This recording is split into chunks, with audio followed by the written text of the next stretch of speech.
Yeah, Frank here has got his own billiard room. Yes, it's what do you call it, Kramer? Billiard room. No, not billiard, not the billiards. It was billiards room. Come on already.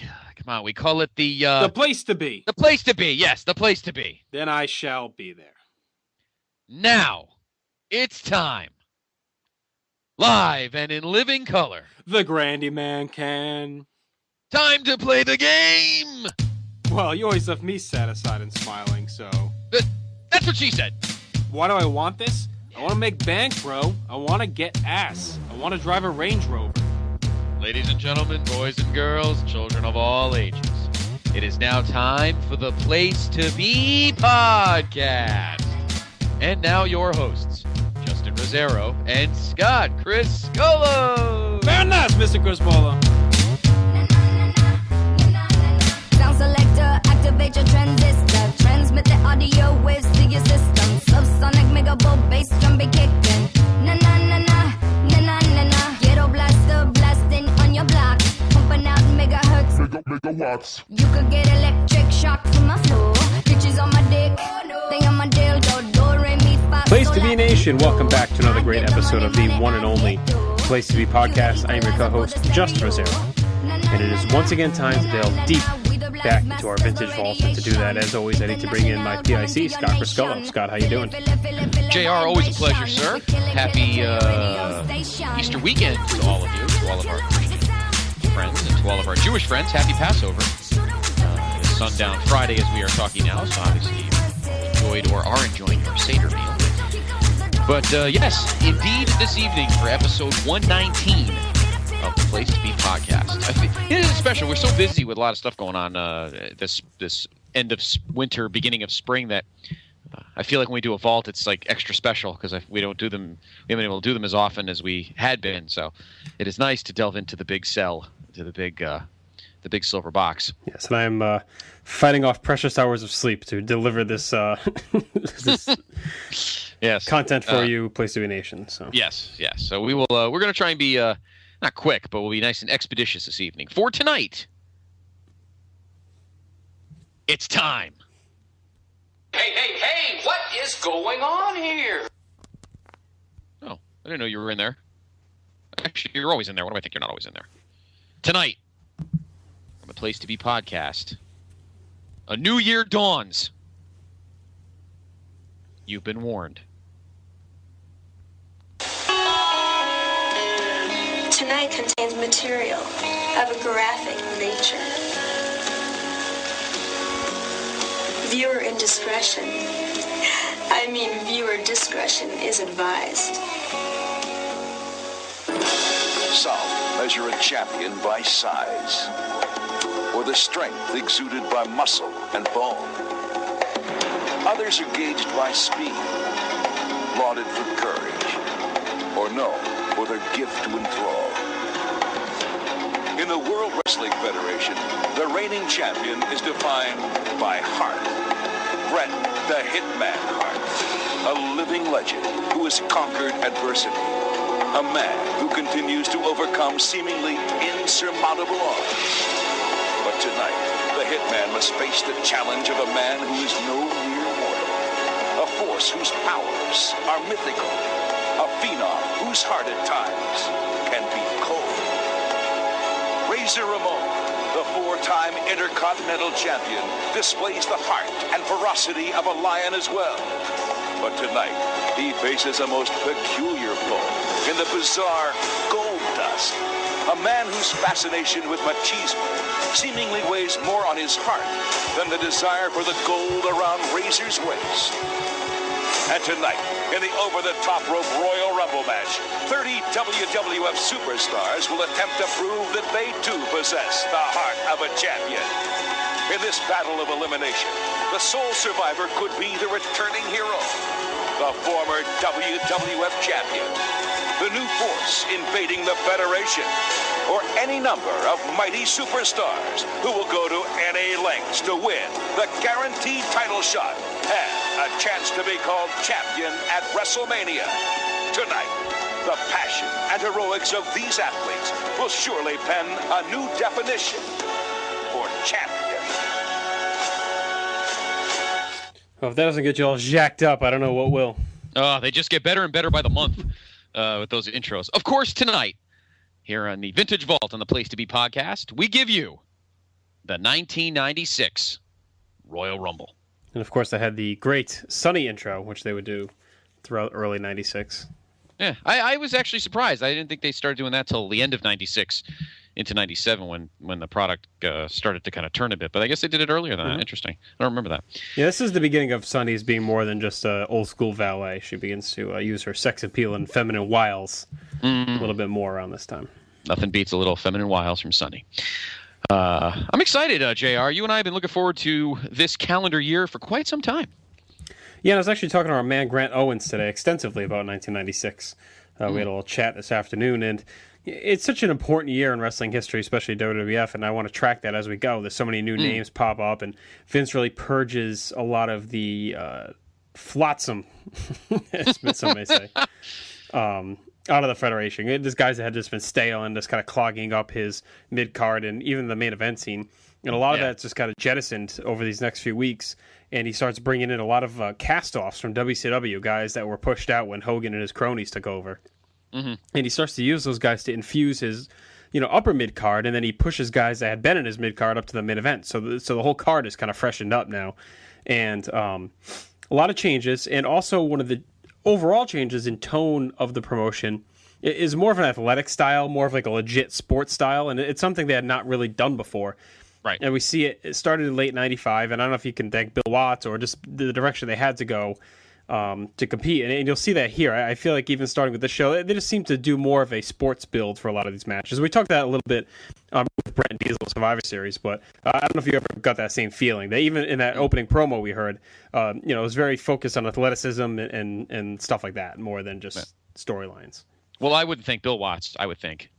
I mean, he wasn't around long, but it could have been a lot of his influence. No, but I mean, I wouldn't thank Bill. I'd thank Jim. Oh, right. Bill doesn't. I don't know who Bill is. Jim Watts, I would think. Obviously. And his wife, Phoebe, or Chloe, or whatever his wife's name is. I don't know.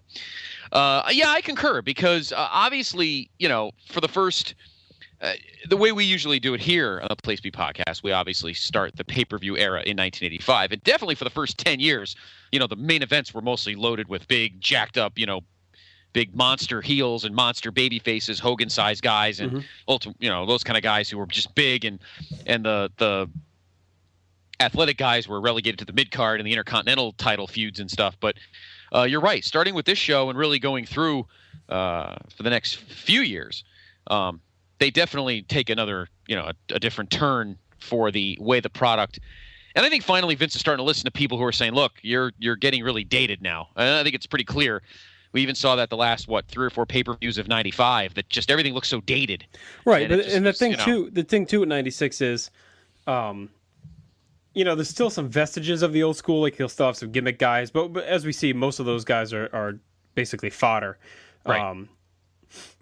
But yeah, he seems to take more risks, and even though he has an old school, maybe not size wise, but a white bread, white meat baby face on top, and Shawn very pure.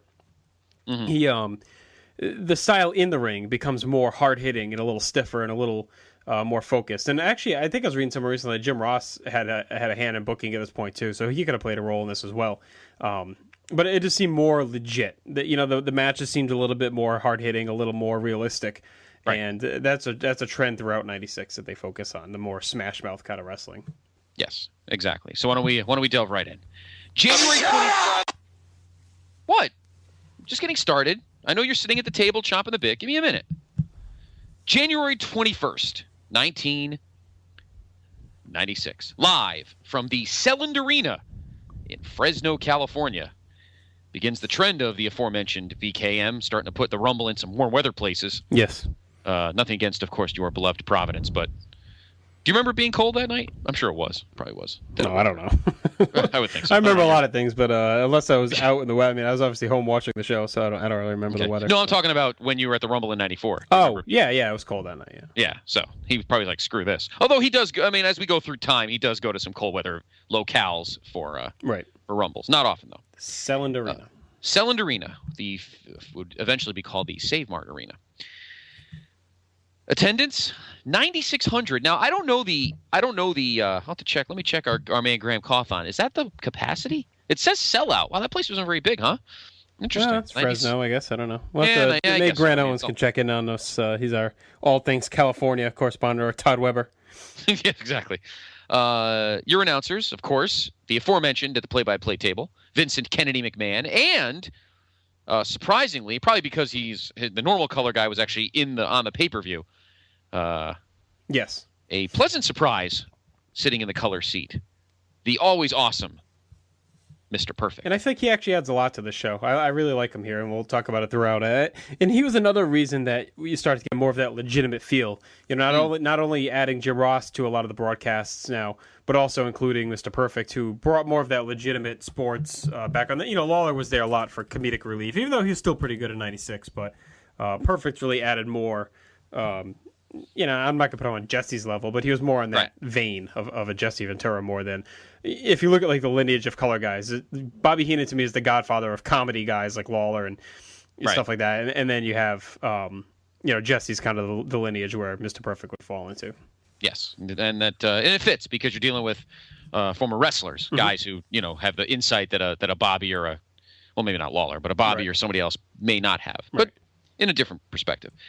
Buy rate 1.1. Which actually isn't bad for that era. 1.1. When you get a whole number after to the left side of the decimal point, you're not doing too bad. All right. We had mentioned in the last Vault for In Your House 5 that they no longer do technical dark matches or, shall we say, Coliseum video exclusives, but they do something different. Well, this was PIC. and this is the official debut of it. Yes, PIC. Let everyone know what debuted. For those that were, shall we say, hedging on whether or not to get the pay-per-view. Yes, well, it's called the Free For All, and it aired on the TV Guide or Preview channel. It'd be obviously Free For All, as the name shows, and they would air 30 minutes before, and basically it would just take place at the preview show. Although I still think they did a preview show. Or was it the same? Did they air the Free For All on? Yeah, it must have been the same. I think they aired it on both stations. So it was on the pay-per-view channel, and you could watch it there even if you hadn't ordered. And it was also on the TV Guide network. So it was the usual hype stuff, and they would usually throw a match in starting here. So this will be the trend over, the next 2.5 years until late '98? Yeah, well, until an actual show debuts. Right, summer '98. We'll get to that. Yeah, we'll get to that when we get there. And actually, our dark match is actually a very important one. Interesting storyline.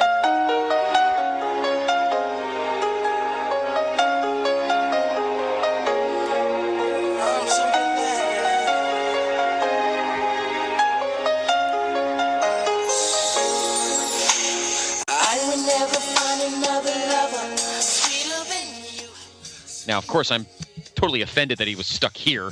Yeah, but it plays a role. He's in later in the show. Well, that is true. Still, though. See? They would put the right guy in here to hook you to buy the pay-per-view. That's why they did it. I'm sure that's what. No one else can do it. What it was. That's exactly what it was. You know it, and I know it. Anyway, of course, you hear. I'm going to be with the Silverback and his bride tomorrow night. Man, I'll have to play this episode for them. Yeah, I got a comment about that later. Anyway. Has he already left Connecticut? Is he already in Rhode Island? No, I think he was leaving tomorrow morning. Oh, I should probably hit him up then. I want him to bring the wedding video. Yeah, no, I don't think he left yet. Okay. No, he's leaving tomorrow morning. All right, I'll hit him up. I didn't see him much today, to be honest with you. But anyway, as you hear the music, it is my betrothed, the great Hunter Hearst Helmsley, taking on. Do we have to preview this guy? We already mentioned him, didn't we? Yeah, we've talked to him. Yep. We already did, as I thought so. The Dumpster, Duke Drosy. Get the rich guy and the garbage man. Battle of the classes. Class war. Draw the middle class. Yes. But there's a reason for this match. It's not just some random match. The Dumpster won at about 6.5 minutes by disqualification. Thus, the Duke gets number 30 in the Royal Rumble match, and my poor betrothed is number 1. And they even do a little dusty finish where Hunter wins, but gets reversed. I think doesn't Gorilla come out? I believe so. Yeah, Gorilla comes out. Yeah. Yeah, Gorilla comes out and reverses it. Something that obviously never ever happens, except for when they need it to. But so yeah, Hunter had cheated to win. Gorilla comes out, and this was all part of his being the fan-friendly president. Still interim president though. He's not been officially named yet. No, exactly. So there you go. So Triple H, or Mr. Helmsley, of course. You know why he's doing it. He wants to go my ex's path of winning early in the Rumble. It's all. We had dinner before the show. Okay. Anyway. What makes you feel better? All right. So anyway, Mr. Helmsley goes in at number 1, and the Dumpster is number 30. Now, Some would by the argue show. that you're Mr. Helmsley's dumpster, but that's another. And I thought you were too tired for the quickies. Anyway. No, never. All right. I just said quickie, too. I just opened up another one for you, but that's all right. Never mind. Let's get to the first match. Okay. What that stupid little grin on your face, cause it's time to meet the real superstar of WWE. I'm gonna beat you, and no one gonna come save your sorry carcass. Just make sure you got plenty of insurance. I was about to say the hilarity continues as we open the show with our That man. did it, Black Dog. Yeah, Modib. The big man, Ahmed Johnson, the Pearl River, whatever his nickname was, Pearl River Modib, as they continue the feud from the previous month's pay-per-view, taking on Double J, Jeff Jarrett. Listen up, punk. That little ass body of yours can't possibly deal with the ass whipping I'm gonna give you in the ring. What's the music supposed to make it more legible? I guess so. Those are from like the old Warzone video game, actually. Oh God, it was actually a good game. The one for PS1. Yes, Oh, that was very good. the first. That That was was right the before. first one, right? Yeah, and then Attitude was after Yeah. that. Attitude was the really good one though. That was when you could make your own rings and stuff. By the way, in terms of aesthetics, this is we did sadly we didn't mention this the year before, but sadly the always awesome classic Federation Rumble logo has been retired, and we have a brand new Royal Rumble logo for this year. It's like those kind of straighter letters that are all crashed together. Yes. So the old classic Rumble logo has been retired. Very sad. It's very hard because the old WrestleMania logo is always great, but I have to say the old Rumble logo Oh yeah. might be my favorite. Anyway, this of course feud continues on from December. That whole Buddy Rydell debacle of In Your House Nature 5. Boy, Buddy Rydell. Buddy Rydell. I mean, the match it's not bad. I mean, it's not great, but obviously Jarrett was, checking out at this point. It's funny. We'll talk more about it as time continues into later on to the decade, but it's very weird how Jeff Jarrett and the WWF had a very odd relationship. Did you ever notice that? Like he's there kind of, and then he's gone, but is he really gone? Yeah. It's just such a mess. It was very weird, the kind of weird relationship he had with them. Right. Yeah. Well, he left obviously after In Your House 2, which we documented at our last show, and then he's back here. And this is it again. He leaves after this. Actually, he's not even on TV again after this match at all. He would switch over to WCW, and he'd be there throughout 1996 and most of 1997. So. Yeah, and I actually kind of enjoyed his storylines in WCW a little bit more. Well, yeah, he had all that stuff going. He, do the thing where he's trying to become a horseman, and then everyone thought he was going to go to the NWO, but he didn't, and then he vanishes from there as quickly as he leaves here. But Yeah. well, maybe not nearly as quickly. But this match is all right. It gets the crowd going. I mean, Ahmed was still pretty over at this point. Not much other than Ahmed showing his power. Jarrett cheats, takes over, and then we get the fucked up finish where Jarrett just goes to the top rope with his guitar and smashes it over Ahmed's head and gets disqualified. Yes. Yeah. So there you go. So Ahmed wins, continues his hot streak. Let me ask you this, though. Do you think they knew Jarrett was leaving, or why would they protect him here? I mean, do you think they thought the feud was continuing? Well, I mean, we should check historywwe.com, our man Graham Coffin, to see how far into 96 Jarrett stuck around. I mean, did he leave immediately after this? Was he around for another month? We're curious. Well, Wiki said he had a contract dispute, and that's why he left. Let me check, but I don't think he... I don't remember him being on TV at all after the Rumble. Unless he was on house shows, but... Yeah, that's what I'm thinking, because it would make no sense. Ahmed should have just, power bombed him and ended it. I mean, it really is. It's kind of an odd ending for if a guy's gonna If he was leaving, why not job him out? Yeah, exactly. And particularly if he was, if he was just leaving and going back to Memphis or something, whatever. But I mean, particularly if he was going to right to WCW, it'd be even stupider to protect him. All right, he was on a house show. Well, actually, according to this, he was on Superstars 127. He fought Razor Ramon. That's the week after. Superstars 217, he interfered. Ahmed defeated the 123 Kid. Razor and Jarrett interfered. January 24th, January 25th, 27th. Oh, wait, wow, he was around for a while. 28th, February 14th, February. Oh, wow. He's around to February? I don't remember this at all. Wow, I don't either. So February, that February 20th, he was subbed out. So it looks like mid-February. February 17th was his last house show. He lost to Ahmed. And he was actually USWA champion at this point, so he must have been working both. Yeah, so we figure 21st of January. At least he was around for, another 4 weeks, probably 4 or 5 weeks. So here's an interesting match. At the USWA card, February 14th, he teams with Jerry Lawler to defeat Brett and Undertaker by disqualification. That would have been cool to live down there in the Mid-South Coliseum. Sure, at this point, yeah, they were having a lot of crossovers. Yeah, that's pretty cool. That's what I'm kind of hoping. This new, not to change subjects quick, but I'm kind of hoping that the new, they do this new developmental up here. Kind of hopefully we fall in, get that same kind of situation. But all right, so Ahmed Johnson wins by DQ. Although you really, which makes no sense. But I guess if he was supposed to stick, Will you stop? Sorry, Mr. President. Although if I'm still kind of torn, though, because maybe he was just playing his, kind of like Mike Rotundo did when he left in 85. Maybe he was just playing his dates out. I don't know.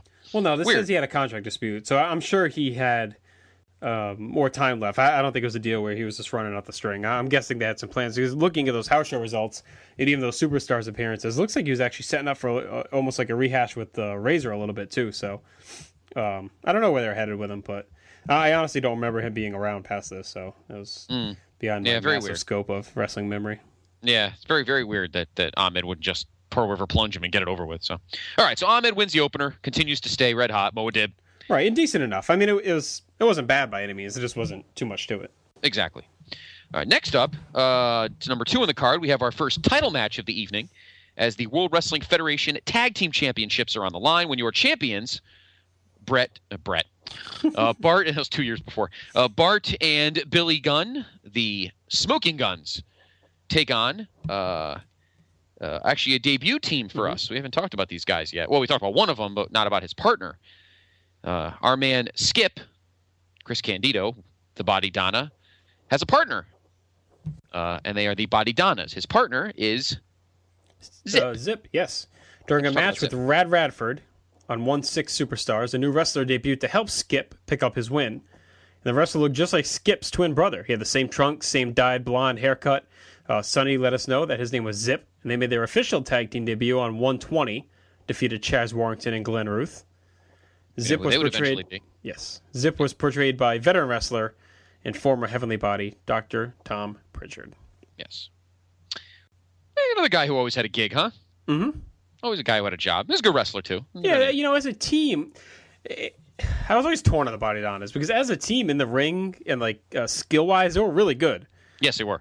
The gimmick was just stupid. It was just at this point, in my opinion, at this point it was 95. Had they both come in 95, it might not have been as bad because it kind of went along with the rest of the cartoony crap. But at this point, we wanted to see just straight up, like you said, the era was changing, and you kind of wanted to see something a little different. But yeah, so it's kind of goofy to see these two guys, Zip and Skip. I mean, and they could have been a legit tag team. This is a year, and we'll chronicle this, as we go throughout 1996, that as good as the rest of the show was, and as much as things are improving, the tag division is just atrocious.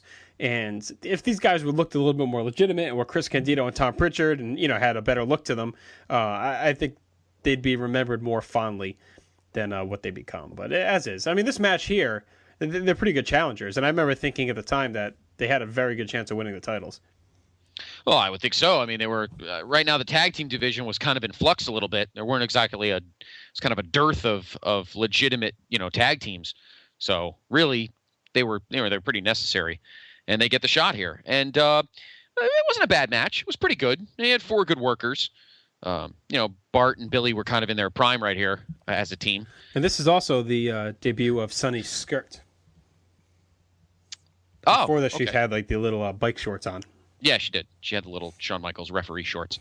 Now she has the skirt. So, and the match itself is pretty good. Obviously, as you mentioned earlier, we start seeing Sunny not just rah-rahing with the towel, but she starts to use her feminine wiles to kind of distract. She would do that quite a bit throughout 1996. Oh yeah, yep. She went through more tag teams than Captain Lou Albano. Big fat sloppy pig. No, not nearly as many as that asshole went through. Well, that's true. And she was at least transparent about it. Yeah, exactly. She was out front. Albano tried to pretend he wasn't doing all that. Yeah, exactly. And she's not a big fat sloppy pig. So, no. Yeah, I mean, well, she would be at one point. But. Well, yeah, unfortunately. The pace was brisk. She adds to the intrigue of the match. You know, it was a legitimate shot. Rumble always, the Rumble pay-per-view is always good for a title change. We'd see one, but not here. But eventually the Guns win it with a kind of a right, quick roll up. Yeah, the Donnas are going for a double suplex, and Billy spears one, and Bart falls down and rolls the other one up. So he gets the pin. So yeah, it's a solid match, and you know me, I'm always a fan of title defense, solid title, either televised or pay-per-view defenses by champions. So it was, it was a good win, and I liked where the Guns were headed. They were really gaining some cred after winning the titles back in September, but that would all quickly be derailed, which we'll talk about in a couple shows. Yes, yeah. They would not hold the titles for long, but no one would actually defeat them. But we'll get to that in a little bit. Right. So coming off of this now was a very interesting piece of business that we need to discuss. I bought myself a network. I bought myself a World Series. I bought myself a library of classic movies. But why can't I buy WWE? We've been trying, Ted. Then how come their wrestling is still better than ours? They've got better athletes. All we've got are the disloyal, greedy has-beens from the 80s. Who you calling a has-been, brother? Can't blame a guy for trying to make a buck. Who you calling disloyal? Besides, I started in the 70s, not the 80s. Well, go out there and buy me some of those WWE Generation superstars. We've been trying, Ted. We need more action from our stars. I want them to pull out all the stops. Okay, boss. We have some suggestions. Nacho, how about this maneuver? Never ain't done it in my entire career, and I ain't about to try it now. How about climbing the ropes and performing some aerial tasks? Brother, at my age, my feet don't leave the ground. Well, tell us, what can you boys do?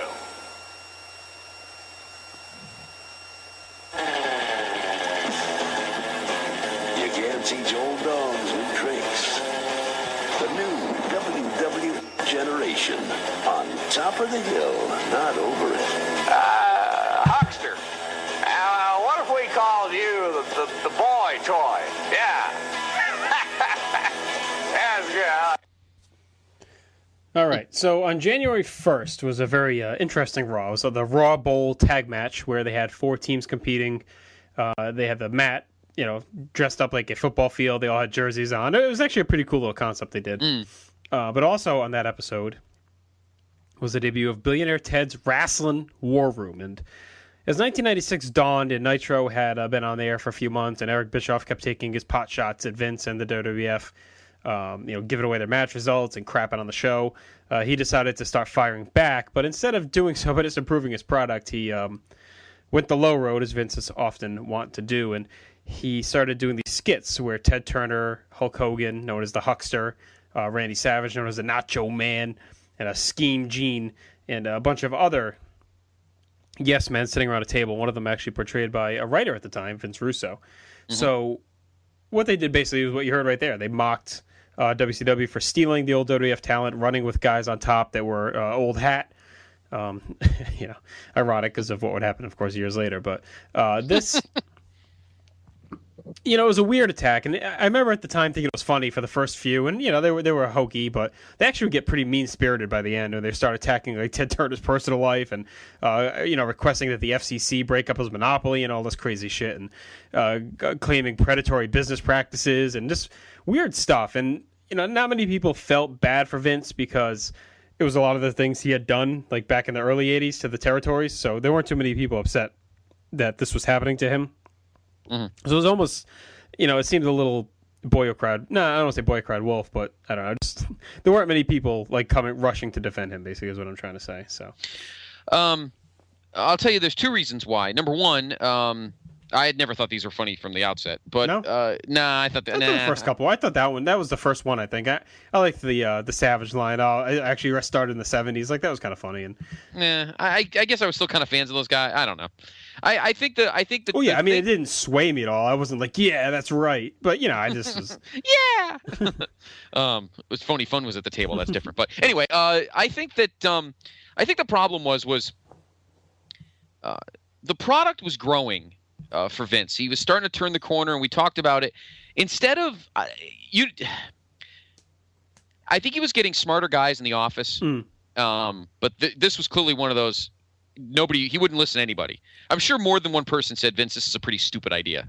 And right, but like I said, I really think early on it wasn't meant to be as angry and mean as it was. I thought it was just meant to poke fun, which I thought was okay because, something like ECW was doing at the time, and it made them look a little hip, WWF doing this kind of thing. It was like if they did one or two, it would have been funny. It was really crazy because I remember even at the time being surprised because they didn't really ever acknowledge the competition. So for them all of a sudden to start talking about Hogan and Macho Man again was like, what the hell's going on?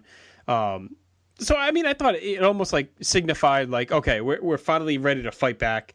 We're not going to be above taking little shots like this and naming the competition. So I thought on that level it was okay. But as the weeks went on, it just got weirder and weirder. And then, as we'll see, it led up to WrestleMania where they had the blow off of all the skits. But and actually, there'd be some funnier ones again leading into Mania. I thought that was the better stuff. But the things like around February and heading into Mania was where they got really fucked up.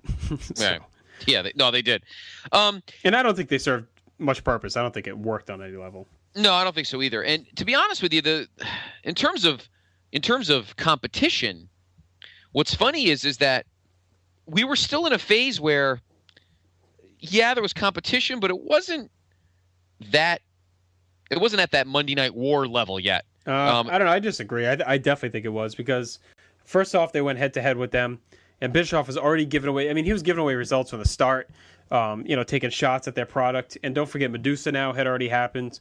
Lunger Blaze dropping the title in the trash. Yeah, I guess. So there was a lot going on. And, there were, I think, rumblings already of the two departures that would happen later in the year. I don't know if it was official yet or anything had come to fruition. Well, but when we get to the next match, we'll see that I don't know if they were totally rumblings yet, but maybe, right. Maybe one of them was a rumbling, but we'll get to him later as well. I don't know about the other one. Yeah, maybe not. The other one, when we get to our next match, I don't know if the other one was really that ready. No, maybe you're right. So one of them was though. But I mean, they were still rating talent on and off, and I think there was a lot of bad blood there. And like I said, I think firing that first shot back over the bow by Vince and acknowledging the competition for once, and I think that was okay. I do, but and I do think the wars were more legitimate at this point than maybe you were stating before. I guess what shocked me, we kind of knew that him and Vince were not getting I want to say who the him is. Hogan and Vince were not getting along. I think that was kind of out there already. But I was very shocked that he was making fun of Savage and particularly Mean Gene. I didn't think either. I didn't realize there was bad blood unless Savage and I don't know how I've never watched a show. Well, I think Savage is a victim of circumstance because I think he, I think he was just in the crossfire basically because Vince wanted to take shots at the old guys that were on top of WCW, guys that had been rated from him, and he was trying to get over that he had this new generation of talent that he didn't need those guys. So I think Savage was kind of lumped in. Should I read that Gene info we found? Yeah, I should. That's right. I think you should read it because maybe I don't know. Maybe there was something going on between the two of them. Go ahead, okay. Fire it off. Yeah, I wasn't aware of this either till the other day. I stumbled over this. The November 15th, 1993 Observer. Gene Okerlund made comments on his Hotline debut that really ruffled feathers in Titan sports. Okerlund categorized himself as the anchor announcer for the WWF for the past 10 years and said he had philosophical and intellectual differences with Vince McMahon, and that for the past 3 years, the two of them were barely on speaking terms. He then criticized Titan's recent hirings, mentioned by name Jim Ross, Bonnie Blackstone, who is already no longer with the company, Jim Cornette, Bruce Pritchard's brother, so of course Tom Pritchard, and Todd Pettengill. Poor Pettengill. And noted that TV ratings had declined over the past 3 years. At this point, Gene fell into fiction, claiming that he hosted All-American Wrestling, that they got no production budget and the ratings were excellent, and that Vince used the money that should have been spent on All-American for Monday Night Raw. which Gene claimed had been struggling in the ratings. The comment that struck the nerves was when he called WWF a cottage industry and called TBS a multi-billion-dollar conglomerate. Cottage industry is a term Vince McMahon has used for years as a derisive term for everyone else in the wrestling business. So I thought that was pretty interesting. I mean, if you think 3 years, if Gene was accurate, you're talking about from, the end of 1990 till the end of, mid-93 or so, that they were barely on speaking terms. I mean, Gene was pulling a lot of duty during those years. So, who knows? At the time, Gene might have been bitter, and obviously they've made up since. But interesting. The stuff I never realized. No, I didn't either, but I don't. The only thing that I'm kind of puzzled on is what kind of budget did Mean Gene expect from All American? It was a chop shop house show. I mean, I don't know. What kind of friggin' what did he want? A live audience? I mean, it was not nothing, but it was a harmless weekend highlight show. I mean, I don't know what the hell he was looking for, but I don't know. He might have just been bitter. I mean, Wiki states that, I guess Gene has actually said in a shoot interview that he could have renegotiated with WWF in late 93, but he was never actually offered a contract, so he went to WCW. So, I mean, who knows? I think he could have just been bitter at the time and grinding an axe a little bit, or trying to drum up. I mean, I wouldn't put it past him to be trying to drum up, hotline revenue either. Oh, it wouldn't surprise me. I don't know. I think Mean Gene left because Vince wanted to just have a younger looking product. To be honest with you, I'm sure that was a big part. I think it was more mutual than anything else. Right, and I'm sure. I don't know if it was mutual. I'm sure he would have stayed if they offered him money, but he. I think he was probably just upset and just kind of trying to get some hits on his hotline. So, I'm sure there was some animosity, but I doubt they barely spoke for 3 years. I mean, I think Vince would have turfed him if there was the reason. It's like Gene was some big draw that they needed to keep around. But I mean, think about all the, he did every event center. He did all the, the pay-per-view reports and everything. I mean, come on. Right, it's not like podium interviews on Superstars and everything like that. So yeah, I think a lot of that's a little bit of, Gene's overly tanned head. It's just from his, from sitting in Pensacola diners, kind of spinning his wheels a little bit. But anyway, I mean, that pretty much brings us back to this, where you could see maybe why he was included, and they were kind of mean to him in these, basically make him to be a money grubbing huckster throughout all this. Yeah, he should have been pinching 12-year-old women's butts. Yes, but as he would eventually on Nitro. Yeah, and they would do a lot of that stuff in these skits. They talk about the women's shoes because that was going on a lot on Nitro with the women and. Flair and Arn using the women's shoe to pin Hogan and all that stuff. So, they were taking shots and they were using content that was airing on Nitro. So in their own little way, they were, paying attention to the product and bashing it. But, we'll talk more about these at WrestleMania. But they have now started in early January. Yes. So I mean, I guess I can understand. I just obviously. Vince was not listening to any of his muckety mucks unless they were just too scared to say anything. But. I'm sure. And, maybe a few. Like, I'm sure a guy like Russo, who was all about pushing the envelope, and he was fairly new to the staff. He might not even been on the writing staff yet. He might have just been working on the magazine. But I'm sure there were guys that were pushing for it, Yeah, I don't know. It just seems so strange. But speaking of strange, we move on to our next match, our second title match of the evening, as the bad guy. At the moment, the greatest Intercontinental Champion of all time, really, if you think about it. Razor Ramon defending his aforementioned Intercontinental Championship against Goldust. And these two had quite the story going on. Yeah, lately, it seems Goldust has been trying to attract the attention of the Intercontinental Champion Razor Ramon. And man, has he ever. The Bizarre One's first declaration of affection came in the form of a gold letter at last month's In Your House. And Goldust has been showering the confused Razor with gifts ever since. Wait, what's that box of flowers? Hey! Oh, no! That's a personal foul! Unnecessary roughness! What's he doing? He wanted me to present you with this token of his appreciation for you. Uh-oh.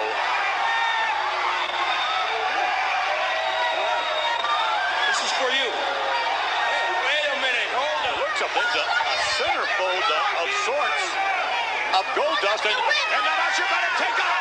Razor Ramon has had it. And who would?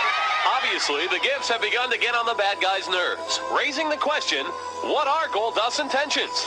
it became more evident that Razor was becoming more uncomfortable with each amorous approach.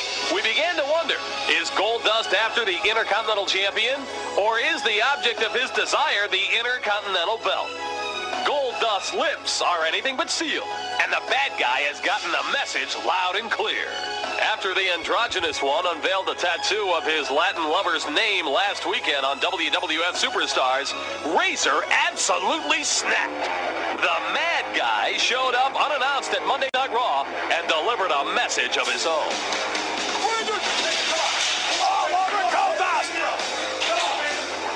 Oh no, Razor's lost it.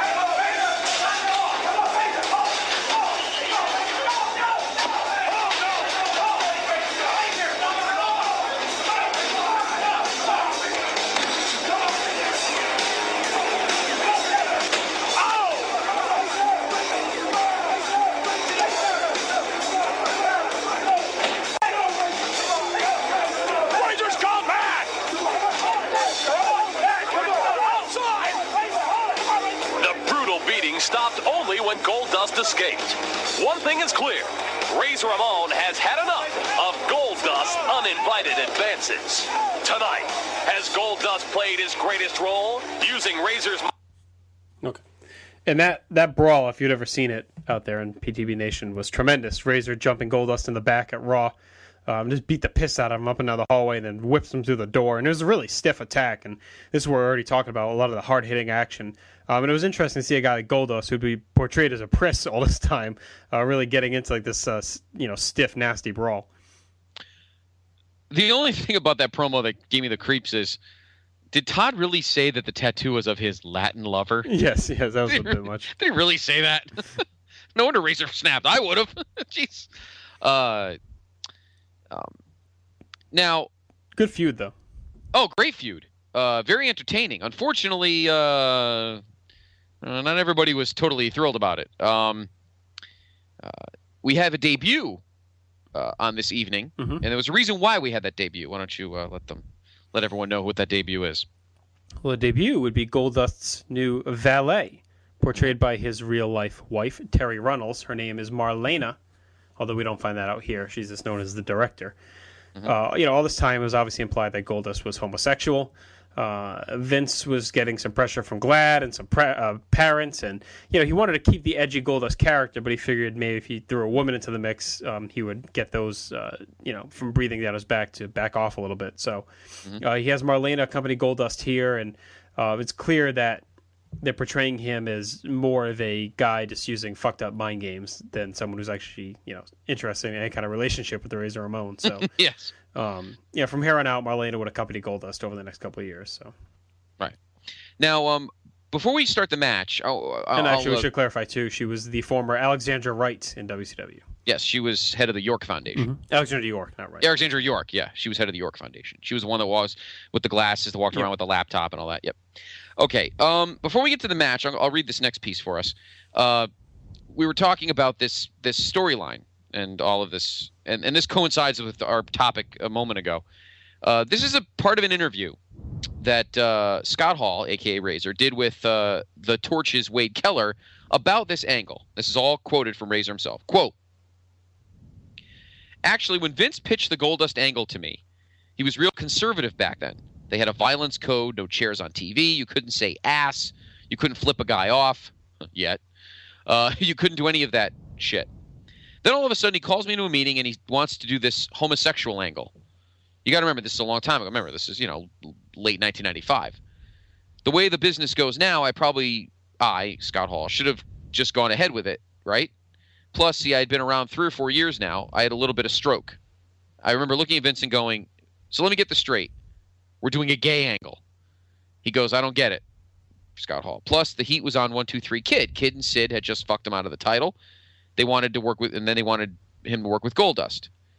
Scott Hall says, I'll tell you what, Vince, I ain't comfortable with the gay angle. You want me to drop the belt to Goldust? No problem. I'll drop it to him, but I ain't working with him. That was my downfall with Vince. It was the first time I ever disagreed with him.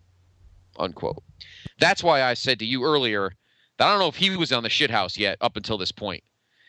The other guy that we'll talk about later, he might have been, because we'll delve more into it when we get to him later on in the show. But clearly, he was already pissed off. But I don't think that's probably what he told Razor too after the meeting. That's good. I get out. But I don't think up until this point, Razor seemed to be pretty good standing with the company, particularly he's part of the clique and Shawn and all that stuff. I'm sure everything was fine. Well, there would be more issues throughout February. Not only this, but obviously, back personal demon issues, drug history, and there'd be a drug suspension in February, and then of course the money came calling. So I don't know if this really had much to do with. Well, then we had the infamous plane flight incident with Sonny and the plate. All right. Well, that was actually that didn't happen in the plane. I think that happened in or it happened somewhere. It happened in Germany, I think. In Germany. So, but we'll get to that at the end. So anyway, let's talk about the match itself, which actually is very good. These two actually have pretty good chemistry together. I enjoyed the match a lot. And obviously, Razor and the Kid still had some issues, and that would lead up to this, where the Kid interferes. I think does he come off the top rope? Yeah, he comes in and he hits a is it leg spin drop? kick. No, spin kick. Spin kick. Yeah, Goldust covers. And the match itself is okay, but early on there's a lot of posturing. Goldust is doing a lot of his machinations, and at one point he feels up Razor's chest as he does a go by, trying to get in Razor's head, and that's what it was really portrayed as. It was just a lot of mind games. And I thought it was an interesting take. Now, I liked the original concept for Goldust. I understand why they felt like they had to back off, but I thought the way they went was an acceptable change to do the mind games thing, where this guy's just this fucked up guy that likes to get in guys' heads to take advantage. Yeah, and here the 1-2-3 Kid would help Razor out. He would hit the spin kick, get the 3 count, and we have a new World Wrestling Federation Intercontinental Champion. For the second consecutive year, Razor would lose the title at the Royal Rumble. Last year, this time he would never win it back. And this time this would be the end. His 4th reign would be his last reign. So Goldust is your new Intercontinental Champion. And were you surprised? I can't really say I was too surprised. I mean, it was obvious he was getting a push, so I guess. I mean, I was surprised maybe he was pushed to this level this quickly, but I think it was obvious that they were heading this way. So I can't say it was like they played it off like a major upset, but I don't think it was that shocking. Did you watch this live? Yes. Yep. You did? Okay. I didn't. I rented it. So this is one of the ones I just watched with just me and my dad watched it. Oh, I'm sure your dad was. I'm sure Tony was thrilled watching Goldust. Like been a fly on the wall that conversation. By that point, anyway. Hulk Hogan, we coming for you, nigga. Oh, who's the guy with the paint? Gazzo, love him. So there you go, Goldust, your new Intercontinental Champion, and Razor has got something out for the Kid, and they'll finish things up. Well, actually, we'll see more of that later tonight. Yeah, that is true. Okay, we've got 2 things left. So why don't we take a break, and then we will get to our double main event. And for the first time, things are a little different in terms of formatics for the Rumble. We'll tell you why in a minute. But first, a word from our friends at WrestleChat.net. Because promotional consideration paid for by the following. How many pro wrestling news websites do you visit to get your daily news? 3, 4, maybe 5? Do yourself a favor and make that number 1. WrestleChat.net, the only professional wrestling news site that brings you all wrestling news all day long, and is home of the critically acclaimed Still Real to Us podcast, starring former CZW, ROH, and ECW announcer Eric Gargiulo and the champ Jeff Beck. That's WrestleChat.net. WrestleChat, it's where it's at.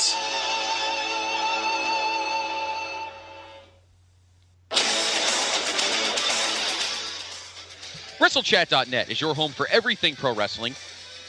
All the news notes you need, WWE, Ring of Honor, TNA. They have an awesome message board, a lot of WrestleMania talk this past week. stuff about Extreme Rules, about Brock Lesnar, all sorts of stuff. Of course, it is also, as mentioned, as you heard, the home of the Still Real to Us podcast, the champ and his announcer, the Alberto Del Rio and Ricardo Rodriguez of podcasts. And, of course, while you're perusing the news, by the way, our news and notes segment, of course, on our weekly headline show, sponsored, of course, by WrestleChat.net. And while you're perusing the news, look to the right. You will see the PTB gnome, proudly worn by Jordan Duncan. Click on it, and you'll go right to the Podbean page and look at our extensive, soon-to-be 119-episode archive. WrestleChat.net. It is indeed where it's at. And, my PIC, it is ironic that you are playing this music right now. And why is that? Because playing in the Event Center right now is an episode of Monday Nitro. And it is a very memorable episode of Monday Nitro. The date, August 4th, 1997. Do you know what happened on that evening? Well, I do know one of the matches, and that is, of course, Lex Luger facing off against Hollywood Hulk Hogan, because it was the 100th episode of Nitro, correct? That is correct. And, of course, Flexi Lexi, or as our man, who was that, Safazio calls him, Lex Cougar, yes, won the title that night. Yes, and, of course, that was a 3-hour show, rare at the time. And if you wanted to see what was on that full 3-hour show, Scott, is there some sort of website we could visit for that? But, of course, there is, my PIC. It is the history of WWE.com, purveyed by our man, Graham Cawthon. You can look through all sorts of stuff. He's got all the Nitros there, and Raws, and everything else. All sorts of results, dating back to 1963 for your WWF results. And right during your heyday, your prime. Yeah, pretty much. Yeah, me and your dad, Gazzo. That's what we were watching. And, of course, WCW, Mid-Atlantic, ECW, and now, after 10 years, starting to get some Ring of Honor and TNA in there as well. Mm-hmm. And some great columns and posters, all sorts of great stuff. And you know what? It wouldn't hurt. In fact, I did it earlier today, or earlier this week, because I hadn't done it in a while. Graham is a great guy, and he's one of our favorite people. And my PIC is going to tell you when you'll hear him again on this show. But, you know, it costs some money for him to run that site. So if you have a couple of extra dollars on the side, why don't you click on to the left? You could pay on PayPal, your credit card. Throw a couple of dollars Graham's way. It helps him out with the site. And you know, he gives a lot to us here in the IWC, the Internet Wrestling Community. Wouldn't hurt to throw a couple dollars his way if you ever get the time. He would greatly appreciate it. Right, and he will tell you about that appreciation for the money we give him in all things wrestling next Thursday, April 12th, because he will be joining us right here on the Place to Be podcast as we interview the great Gary Michael Capetta. Capetta, of course, was the ring announcer for the WWF into the WWF transition, also with WCW, AWA, and most recently Ring of Honor. So please, we have the topic pinned to the top of the Facebook page, the Place to Be podcast, and you can go ahead and submit any questions you have for Mr. Capetta. Graham will be driving that interview, and yourself and me will be chipping in with some questions as well. So we're really looking forward to that. That's next Thursday, and you can listen to that, of course, on Podbean, iTunes, or through Stitcher Radio. If you go to Stitcher.com, you can listen to it right online, right there. You can download the app for your mobile device, for your iPad. And the great thing about that as well is there's the last 10 episodes streaming on there. So if you haven't caught up and you haven't had a chance to download them, you can listen to them streaming right there through your mobile device. If you don't feel like downloading it or you don't have the space on your iPod, you can stream it as well. So please visit us at Stitcher.com to search for Place to Be Podcast or P2B, and we should be the one and only appearance on that list. So thank you. Incidentally, this Nitro episode started while we were talking about Razor. You have to do it during the little bridge, and that's it. Oh, that's it? Okay. My point was that the Hogan and Bischoff promo is still going on. Of course. That opened the show. It's been, 20 minutes? So, anyway, there you go. All right, but we're not talking about what Nitro. Kind of disgusting, despicable. Well, I don't know, but you had a title shot here, so stop crying, Billy. What's his name? Okay, but we're not talking about Nitro. Not tonight. We're talking about the 1996 Royal Rumble. Speaking of, that's where we're at right now. Yes, for the first time in WWF history. Well, not completely. Well, we're talking 1988. Yeah, well, nobody remembers that one anyway. Incidentally, on a side note, I might as well say it. I thought you were going to post, when I sent you the picture earlier tonight, I thought you were going to post it on the Facebook page. But I did finally find Hacksaw Jim Duggan's book. It's about 14 pages. There's a lot of pictures. I put it in the I put it in the kids section. It was a little wet. It must have been drooled on. I don't know. Anyway, but for the first time in the pay-per-view run, the Royal Rumble is not the last match. It's actually right now. I remember being shocked at the time. It was actually pretty upset. I used to take things like that very seriously, and I remember being pretty pissed off that it wasn't last. I felt like it would hurt the quality of the match for some reason, but I was wrong. It was fine. And also a big change this year is that the entrance music would now be played for every entrant, not just the first two. And that's awesome, because that adds to the... definitely. I can't believe it took them that long to do it, honestly. Yeah, I agree. Maybe they try to save time or whatever, but this Rumble is actually not that long. Not as long as past. No, I think they were closer to a minute and a half than 2 minutes for this one. Yeah, this is when this is when you tried to guess if the durations in the middle were the exact, and then they just never were right. As you go through time. Okay, let's go 1 through 30. Of course, the winner. I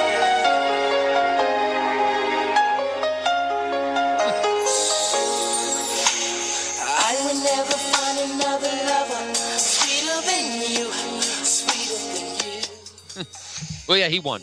Good night, folks. No, I'm just kidding. He won your heart. That's about it. Well, he always does. The winner of this match would, of course, get the World Championship match in just over 2 months, March 31st, at the Pond. So Hunter Hearst Helmsley is at number 1, courtesy of losing to Duke the Dumpster Droese at the free-for-all match.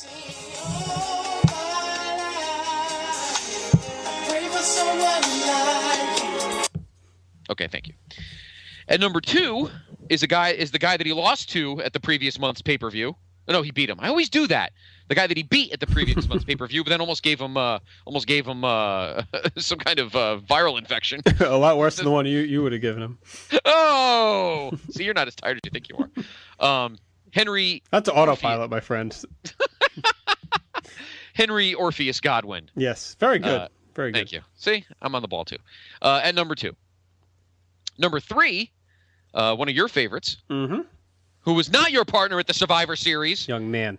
Indeed, Bob Backlund had already lost the presidential, or though he would do it in earnest that year, because obviously 1996 was an election year. So it was good to see Mr. Backlund in the Rumble. I was very excited. Always, of course, he comes out to hail the chief. Very cool. Yes, and got to give Backlund credit. Guy stays in shape, still looks good, still as crazy as ever, and highly entertaining. So. At number 4 is the guy who's obviously not commentating tonight because he's here, and that is the King, Jerry Lawler.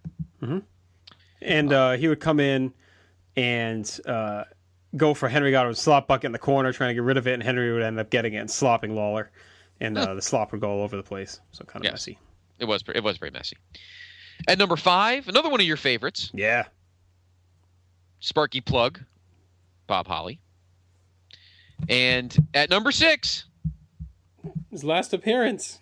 That's right. Got to play it. Come on.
Okay, it's a Mabel medley. I think we should have a contest to see which song is more ridiculous. Yes, there he is. The King, our candy girl. Big Bad Mabel. The once and future King. His main event run pretty much came to an end on the 1-1 aforementioned before New Year's Day Raw, when he was squashed by Diesel in like 3 seconds. So yeah, and that was it. So considering what, 7 months earlier, almost 7 months earlier, the guy was on top of the world and on our hearts. Now he's on top of nothing. He's in line. He's in line at the Ponderosa or the Sizzler. So we shall miss you, Mabel. Mm-hmm. We will see him again. I don't know, 2.5 years, something like that, right? Yeah. Yeah, he returns in mid '98. Mid '98. Yeah, 2.5 years. So see you later, Candy Girl. I'm gonna miss playing that for a while. I don't do any tricks. You have no music. Nobody cares what you think. I'm gonna miss Candy Girl. You're not a Candy Girl, Mr. Stamp. That's for sure. All right, number 7. How about this? Big return here. Big return at number 7, sir. Oh, yeah? Yeah, number 7. You in the mood for chocolate? I don't know, man. I don't know. She's just acting real funky. You shouldn't be worried about anything funky. You're on. Wake up. What the hell is this shit? Chocolate or something? Well, Dory, you're on. Get in. Good Lord. What a bum. Anyway. I was very excited. I was very excited for this return. I will say that at the time. Yes, of course, we are talking about the great Jake the Snake Roberts making his big return. We last saw him get tombstoned on the floor at the Hoosier Dome in Indianapolis by The Undertaker at WrestleMania 8. Since then, he went later that year to WCW. Mm-hmm. Quick run there. Quick run. Yeah, very quick run. He actually showed up at the Bash? No, because I just watched the 92 Bash and he wasn't there. He showed up at something and then would eventually face Sting at Halloween Havoc that year in a coal miner's glove match, which is and then he got bit, and then he got bit by his own or some nonsense. Right. A couple years later, he would end up being in Smoky Mountain, and he would take on Tony Anthony, the Dirty White Boy, and became the Smoky Mountain Heavyweight Champion. That was I don't remember the exact date. May or June of '94. It's on his DVD, Jake's DVD. Yeah, May or June of '94, which, by the way, is a good DVD. Pick it up. You can get it cheap now. It's been a few years. Great documentary. Kind of depressing, but it is Jake. But it's a good story, though. You want to talk about a guy that had a fucked up childhood. Yes. With all the documentaries that have ever been put on DVD about people's lives, that one's pretty much the most fucked up. Right, and you see a lot of it in Behind the Mat too, which someday we're finally going to review. Yes, on top of some other boatload of other stuff. I think we might have to start with since it is coming out fresh on DVD, the awesome No Holds Barred. But we will do Beyond the Mat. Beyond the Mat will be interesting. Yeah, because that's not a movie. That's an interesting documentary. Speaking of, well, we'll get to talk about that another day. There's another documentary I've been interested about that I've been looking forward to watching again, but I don't know if they'll ever air it. The one that was on MTV with Tony Atlas and all that in it. My xylophone, hiding my money in my clock. Yeah. No, poor schmuck. Okay, so Jay comes in at number 7. At number 8, we have another return. And I just want to mention, too, Jake has a new snake, Revelations. Yes. The snake is white. Yeah, it's like whitish. Yellowish. Yeah, like whitish, gold. Yeah, gold. Yeah. Yeah, so I was happy. Like I said, I was happy to see him back. It was cool. Definitely unexpected when they announced him coming back. And this is his first appearance. So I remember our friend Jim was really excited because, of course, anything from the Federation years thrills him to no end. So yes, exactly. So at number 8, another guy that is making his return from his short stint in the Federation years, and that is the former Haas, now using real name Dory Funk, who had that really awful. That didn't surprise me a bit because Lou Albano is a big, fat, sloppy pig. But Sunny is not, and she had just as many tag team champions as he did. So, Dory Funk, not a big, fat, sloppy pig, but a really bad, bald mullet. That was awful. Why didn't he just shave his head? Who was the dumb one that told him not to do that? Come on, Terry. It was pretty rough. It was pretty awful. So he comes in at number 8. At number 9, still heel, but teetering. Now we could say future Hall of Famer, Yokozuna.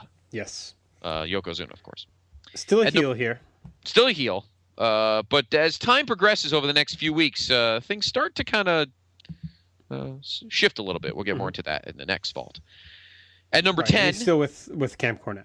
And he's still yes, which ends up becoming like one of my guilty pleasures of 1996. Camp Cornette. Oh yeah, yeah, that's awesome. At number 10, guy who's already been on camera tonight, and is the guy that cost Razor Ramon his Intercontinental title, the 1-2-3 Kid. Still in the the $1 million corporation, I guess, right? Yeah. And at one point in here, Razor would come out and try to attack him, and Kid would dodge him, and Razor would get jumped and dragged off by officials. So, yeah, he tries to get some revenge here, but Kid would hang on. At number 11, a visitor from the Orient. That's where they're all from. Exactly. The Orient. The Oriental champions. He is not related to Fred Katow. Of course, used the Orient Express music. As, why wouldn't he? Most Orientals would. Yes. But a guy by the name of Takao Omori. Yes. I don't know anything about him. Well, he started in All Japan Pro Wrestling in 1992, and he was there through 2000. So obviously, he just ventured over to the Rumble for a one-time appearance, and from there he'd wrestle for Pro Wrestling Noah, Excursion, World Japan, Pro Wrestling 01, New Japan, and now he just kind of semi-retired freelance, is still going to this day. So, good for him. And he kind of pointless here, though. I mean, they could have found anyone else to toss yeah, this match. Yeah, really. How much did he actually pay did they pay the guy to come here and hang out for a few minutes? Odd choices. Yes. At number 12, guy who debuted in '95 and kind of still has, floating around having a job, and that is Savio Vega. Yeah, still, still a face, still kind of hanging around. Yep. Would hook up with a big feud in a couple months. Yes. I'll tell you. But, we'll get to that other guy in a little bit. At number 13, though. Difference in there. What's he going to do here now? Suplex nicely done. Dory Funk executing the veteran Dory Funk executing a beautiful suplex, but you have to suplex someone over the top. And imagine Yokozuna being pummeled here on the other side. Wait till you see this. Bob Holly, who is it? Wait. I can't wait. Here we go. And it is. Who is it? Vader time. Look at the size of this man. The mastodon of the World Wrestling Federation, perhaps. Yes, and Jim Cornette, by the way, accompanying Vader. I guess we certainly know that he's going to clean house, McMahon. One of the best theme songs. Oh, and I was absolutely marking out at this. I was a huge fan of this guy in WCW. Of course, we are talking about, anytime you hear the term Mastodon, there's only one guy that goes along with that name. And that is, of course, Big Leon White, a.k.a. Who's the Man? Vader. And also on that infamous 1/1/96 Raw was the first announcement. Jacked up show, huh? Yeah. They came out firing at that episode. I remember that one fresh. I was like, all of a sudden, like all these things were coming left and right. Like, holy shit, what the hell's going on? So, yeah, they revealed that he was coming. Not only just coming to the WWF, they announced that he'd be inside the Royal Rumble match. So, came out of nowhere. Vader, of course. Hang on, I want to make sure I get everything right. All right, so he started as obviously a standout football player at the University of Colorado, started his wrestling career overseas in the late 80s, won titles in CWA and New Japan Pro Wrestling. He would work in AWA as a job guy as well during that, when he was cutting his teeth. He ventured to WCW in 1990, became a nasty, overpowering heel managed by Harley Race. Started off, of course, as Big Van Vader, and he had that big smoking helmet, and he eventually would lose that, but... had a tremendous feud in some of the best matches in WCW history with Sting in 1992. Defeated him on July 12th to win the world title.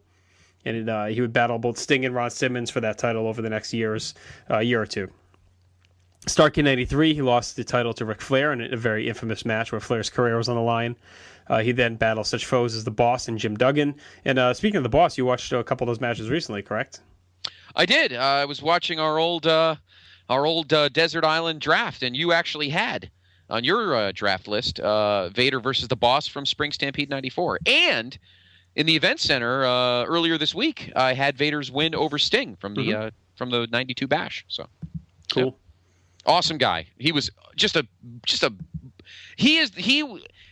we've had a lot of, over the times that we've been doing our reviews, guys like Andre and like Boss, Akeem and these other, but he was just he was the poster child for a legitimate monster heel. Right. I mean, he was the man when it came to just being an absolute son. And he was, in my opinion, I've said this to other guys, he is the modern day Stan Hansen in the sense that he just is so unbelievably stiff. I mean, he'd tell you immediately, apparently he'd say, I am going to go all the way on you. And he would, he would potato guys left and right and just, I mean, he'd had some brawls. Speaking of Stan Hansen, I think he had an infamous brawl with him in Japan.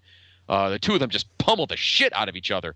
That's the kind of guy, that's how Vader worked. And that's why a lot of his matches in WCW were so good.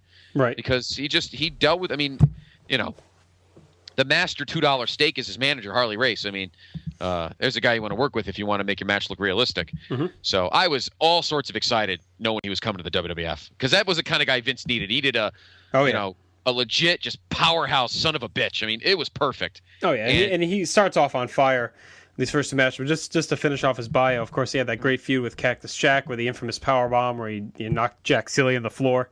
Into 94, like we said, he feuded with the Boss and Jim Duggan. In 1995, Dawn and Hulk Hogan had arrived. They had a feud over the world title, but he's made to look kind of foolish as Hogan basically no-sold his offense or would even kick out of his powerbomb that had been, set up as being a deadly maneuver 2 years earlier.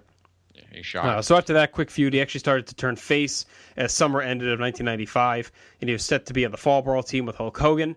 Unfortunately for Vader, backstage, he got into a fight with Paul Orndorff. Altercation, and he was actually suspended and given some time off. And I listened to an interview with him recently, and he made it seem like he had the option to come back, and then things kind of fell apart, and he left. And heading into 96, obviously, they announced that he would debut here in the Rumble. So he obviously didn't have a lot of time to. He didn't have to. I guess there was no competes or anything, huh? Because he didn't really have to wait very long. I mean, Fall Brawl was. Yeah, I guess not. Yeah, I guess Fall Brawl was September or whatever. I guess October-ish, heading into Halloween Havoc. Well, he and could then have had a 3-month. No compete. I mean, he doesn't debut till the Rumble, so. Oh, that's true. He was just mentioned. Okay, that's that makes sense. And okay. The only video footage they showed was him working out, and stuff like that. So they, we'll see as we get into the next couple of shows. But he actually had an injury that he has since said he wished he took the time to heal up before debuting because he would immediately have to take some time off. We'll get to that at our next show. Yes. So he comes in at number 13. At number 14. Another import from USWA. I don't know if it was just a thin roster at this point or what, but they brought in some weird guys. Yes, we're speaking, of course, of Doug Gilbert, who, by the way, in a kind of a cool – we were talking about this earlier about, going to these cool shows. He won this spot in the Rumble at a USWA show, which is actually very cool. Yeah, neat. So, yeah. The next two guys are not neat, and these two, both of these guys are part of the Matt Rotellis Silverback fan club. All the big fat sloppy pigs are also part of the Derek LaRue lineage. Yes, pretty much. We are talking, of course, about the squat team. No, not the Samoan SWAT team. They're cool. But the squat team, which were these two ridiculously fat guys wearing iron chic boots with black and white makeup on their face. Right, but well known in Puerto Rico, the Headhunters. Puerto Rico and Japan. So and they actually were pretty good workers for guys their size. But they don't really put them over much or anything like that. They just kind of, Would they be at other shows? Like, would they be on Superstars and stuff? Or was this the only time you saw them and that was it? I don't remember them being on I'm pretty sure this is their only appearance during this run. They'll pop back up in 98 or 97 on Raw with Cornette. Was it really? Yeah, only for a 2-week stretch. But this is it for this run for 1996. This is their only appearance. So again, more weird imports that they brought in for the Rumble. Interesting. Yeah, very, very. Well, the roster he must have been in between guys because there were really a lot of interesting people in here.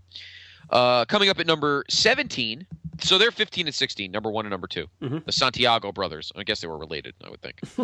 They looked alike. I would think so. There's two different guys named Santiago. Get the Santiago brothers up here for the Rumble. We need them. Yeah. Call them squats. At number 17. They obviously can't do any. Yeah, that's for sure. At number 17, current Camp Cornette member, the Rocket, Owen Hart, the King of Hearts. At number 18.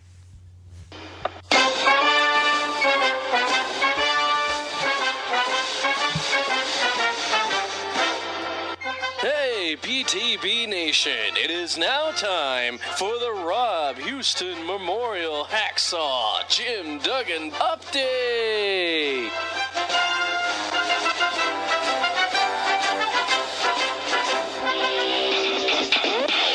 I got my 2x4. In January 1996, Jim Duggan did not have much going on. He defeated Big Bubba on the WCW Pro 1696. And he interfered in a match with Big Bubba and Arn Anderson on the 120 Saturday night, and that was it. You know, the guy that's at number 18 is not going to be happy that you cut him off, so we can talk about two worthless outshow matches. Please read us an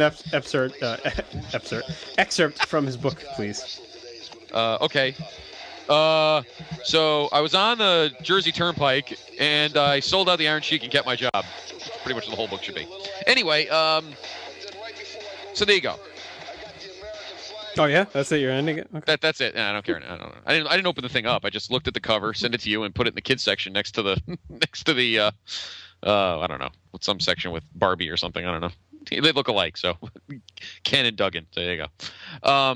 There was actually only 2 copies. I don't know how many. I didn't even realize the book was out yet. They haven't made a thing about it on. I don't know. Is it was it independently written, or is this one of these WWE books? I doubt it was independently written on any level. Yeah, well, if it was independently written, it'd be written with a Sharpie, so with stick figures in it. So, okay, enough of him. At number 18, guy trying to make his big comeback after a tough end of 1995, having to forfeit the Intercontinental Championship in October, and that is, of course, the Heartbreak Kid, Shawn Michaels. Shawn has not wrestled. Right. He wrestled in the wild card match. Wild card boot match, and then the next night he wrestled. He lost Owen Hart, and he has not been in the ring since. Yeah, he had the infamous Owen Hart match where he collapsed, and we haven't seen him. Since. Right, and they had he has been off camera, right? He just wasn't wrestling. Yeah, well, no, he wasn't really in the arena at all. He was pretty much off camera. They just did a lot of updates with his doctors and stuff like that, saying, will he be ready to compete? And, is he going to be healthy? Is he going to get concussed again? So that was still a heavy storyline heading in here. And I'm not sure. I don't think he was on TV, really, outside of just, vignettes and things building up to this. Okay. So it's a big return. Yep. Heartbreak Kid Shawn Michaels. And he comes in at number 18. At number 19, I just realized that he was still with the company. Oh, yeah. They should have made him and Omari tag team partners. Why? Because all the Orientals have to be together? Well, duh, of course. And then they could use that music again. They were both using the same theme anyway, right? So, we're talking, of course, about Hakushi. Came in at number 19. Yeah, right? He was using the same music. So why not? Just to consolidate them. Yeah, put the Orientals together. Anyway, okay. So he comes in at number 19. At number 20... Another guy putting around still. And this is what I was saying when I was saying all the dead wood that would be cleared out over the next few weeks. These 2 guys, and I hate to consider Hakushi dead wood, but just based on booking, he pretty much was at this point. So these are 2 of the guys that were going to be flushed out as the weeks went on here. Yes. Number 20 being Tatanka. Let's put that Indian guy in there, too. And this is his actual last pay-per-view appearance for a while. It is, yes. So we didn't do a record for him, did we? Well, no, he'll be. I mean, we're going to see him a few times anyway as the years go on. That is true.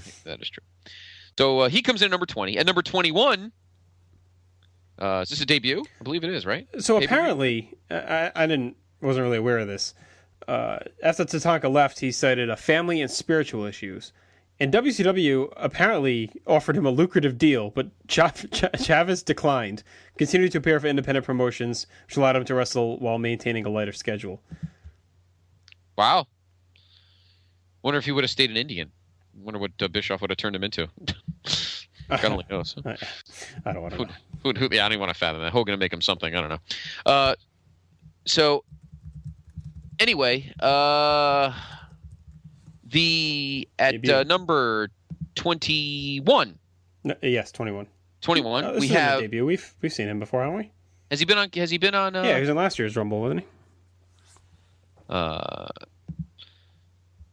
Sorry, I lost my place here. At number 21 is the Portuguese Man of War, Aldo Montoya. Yeah, we've definitely seen him before. Yeah, we definitely talked about him. Okay. At number 22, and this is where things really get interesting. He was our former world champion. Now he's just a grizzled, pissed off son of a bitch. And that is Big Daddy Cool Diesel comes in at number 22. Now, we were talking about people that are, on the shit list. I don't think Scott Hall was quite yet.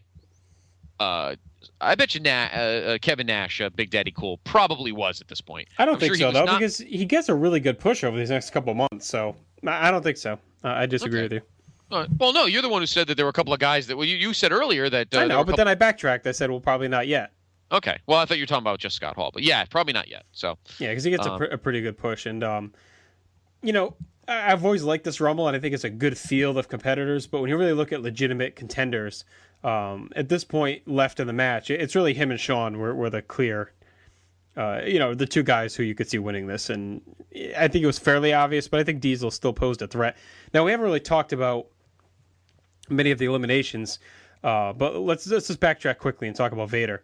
He comes in, wipes a bunch of guys out, and him and Yokozuna are battling, and Cornette's flipping out on the outside because his two behemoths are brawling on the ropes when they should be focusing on winning the Rumble.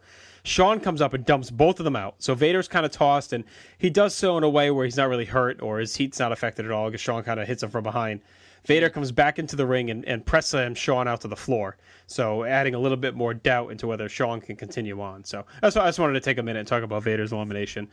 From here on out, the rest of the eliminations were all previous to this were all pretty standard. Nothing crazy going on. So this was the rule where if you were eliminated you got thrown out, it didn't count. Yes. Well, no. Yeah. Didn't count. Yep. So okay, I just want to make sure of that because the way you said it, I want to make that Shawn got he got thrown out, but because it was a guy who was already eliminated, he just got thrown to the floor. This year it doesn't count. Other years it counts. This year it doesn't count. Right. Okay. At number 23, another member of the $1 Million Corporation, and that is the Supreme Fighting Machine, Kama. Yep, making his final appearance in this gimmick. Mm-hmm. He'll be back in mid-97 under new guys. Yes. All right. At number 24. The new $1 Million Champion. For the entire year of 1995, I have searched and searched and searched in the hopes that I could find someone who would exemplify what I feel a $1 Million Champion should be. But I searched in vain. That's some belt. And in frustration until finally, Brother Love, I have found him. So without any further ado, who is it? I give you the Ringmaster. Come on, where is he? And here he comes, the new $1 Million Champion. Everybody's got a prize. The Ringmaster. I'm impressed, man. What about you? Oh, very impressed. This man's skills, very well known. You talk about a grappler. You talk about a man that can mix it up in any fashion at all. Physical specimen. And although you haven't seen him wrestle, when you do, you'll know why. He is a $1 Million Champion. He is the $1 Million Champion. And Ringmaster, right here in front of everybody, I want to officially crown you my $1 Million Champion. Behold, brothers and sisters! Behold, the $1 Million Champion, Brother Ringmaster! That belt would rival a crown. I'm going to go out on a limb here, man. Back up a little bit, brother. Everybody out there in TV land, I'm going to give you a chance to be somebody. Come on, get the camera on that hand right there. I want everybody out there in TV land to touch your screen and feel what it's like to be destined for success. Go ahead, King. I got it up there. Feel what it's like to be born a champion, man. You better put your hand up there, McMahon. I didn't come out here just to run my mouth, Brother Love. I'm here to prove every single thing I say. Me and the $1 Million Man talk. I'm in the Royal Rumble, man. I'm going to prove how good the Ringmaster is. After I toss every single one of the WWF superstars over that rope right there, man, I'll be the one getting the shot at the World Wrestling Federation Championship. It doesn't mean anything compared to the $1 Million belt, of course. But in WrestleMania, man, I'm going to do it all, and you're going to see what the $1 Million Man and the $1 Million Champ are going to accomplish. And then I'll have every single thing that I want out of the WWF. And why is that? Because everybody's got a price for the $1 Million Man. Good to see Brother Love back in the fold. Yes. The voice very familiar, isn't it? The moment has finally arrived for this one. Born in 1964 in Victoria, Texas, but eventually moved to Edna. Steve Anderson would be the name he's born with, but then it would change to Steve Williams because his mother remarried and he took his stepfather's name. Wrestling fan from the early days. When he was a teenager, he played football and watched wrestling. Eventually, he would see an ad for a camp or a wrestling school run by world-class superstar gentleman Chris Adams. Would go to that school and would start out in world class as pretty much a low-level mid-card guy. Not even a jobber, really. Would go on to Memphis, bounce around a little bit. Would be in the finals of a tournament for the vacant USWA Southern Heavyweight title. He'd lose to Jeff Jarrett. Then he would, in 1992... What you did, you little jerk! Excuse me? Don't say anything to him. Because, and no promotional consideration is not paid for by the following, he would leave Memphis, head to WCW as stunning Steve Austin. Debut with his girlfriend, future wife, Lady Blossom. He would immediately, and here's a guy who didn't even have to toil that long. He'd head to WCW and immediately join the Dangerous Alliance, pretty much. And he would win the TV title and the U.S. Heavyweight title in WCW. However, when WCW had that great renaissance, 1993, 1994, everything was great. And then, as expected, WCW be infected with the Orange Goblin, and everything fell to pieces for the stunning one. He would lose the U.S. title to somebody in about 30 seconds. And then he would get injured in the spring of 1995. The stunning one would be fired via FedEx by Eric Bischoff. Coming up, the contestants get schooled on the basketball court by the most unlikely opponents. Man's just playing basketball. That's probably what he was doing while he was... At first, I know you're playing with this weird music. In any event, he would... Oh, God. And then Booker had like a little Booker midget. That was pretty funny. Okay. So he would be fired by FedEx by Eric Bischoff in WCW, would futz around for a couple months, and then in the fall of 1995, he would show up in Paul Heyman's basement cutting promos while his mom was ironing, ripping WCW for firing him. He would rip your boy Dusty and Hogan and some others. Of course, Austin would have those awesome Monday Night Quill where the big boys play with each other promos, cutting promos while guys are taking a piss behind him at 4 o'clock in the morning. So one thing I loved about those ECW promos, guys be taking a dump in the bathroom. There's a camera there and a guy's cutting a promo in a chair. The guy's wiping his ass. It was just so funny. This made ECW great. It was just so like random and weird. But anyway, and Austin would say that those promos were cut at 4 o'clock in the morning. But he would rip WCW, and he would actually get into a mini feud with then ECW champion Mikey Whipwreck, as well as the Sandman. And they would end up having a couple of triple threat matches for the ECW title.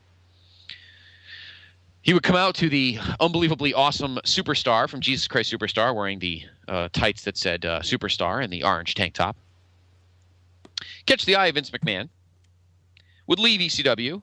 Would debut on the 1/8 Raw, and that is the clip you just heard. And then the following week on January 15th on Raw, right before the Rumble, he defeated a young Matt Hardy in his in-ring debut. But he is not called Steve Austin. He is simply called the Ringmaster, complete with green tights and peach fuzz hair. Not completely bald. Correct. I was very excited to see him. I was a huge fan of him when he was stunning in WCW. Great wrestler. Kind of got pseudo-dicked around, but he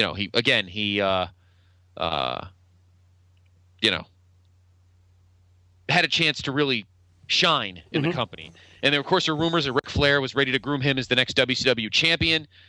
And then we all know what happened there. The Orange Goblin fell to pieces. So Yeah, big debut here. Another guy that they pilfered from WCW that had been turfed, and a guy that they saw a lot of potential in, and potential would be a little mismanaged over these first few months, but things would pick up, I think. Yeah. Yeah, I would think so too. So he comes in at number 24. 24. No, sorry, I was looking at another. Were you excited? I mean, I know you weren't fully invested in WWE at this time, but what were your thoughts? Like, were you aware he was coming in, or did you see Raw when he debuted? I saw Raw when he debuted. I actually remember watching Raw that night, and I'm like, wow, the roster was, I had just gotten a new job, so I was kind of settling in now. I didn't have to go job searching anymore, so I was kind of settled in and getting back into watching wrestling. I watched mostly WCW in '95. I have to admit, I was like those fans who kind of clamored to the old guys, but definitely I was getting excited. And I didn't see this Rumble live, but I rented it when it came out. But yeah, no, Vader, and I have to admit, Vader and Austin coming in kind of swayed me to start watching WWF again. So yeah, seeing those guys, because I was big fans of both those guys in WCW, and seeing them here got me very excited. So, and just to let you know, of course, it would not be the last time we would see some fresh faces. You will see a lot of fresh faces over the next few vaults, and the seeds being planted for the eventual renaissance. But anyway, we digress. We look far ahead. Anyway, the Ringmaster came in at number 24. At number 25, a guy who...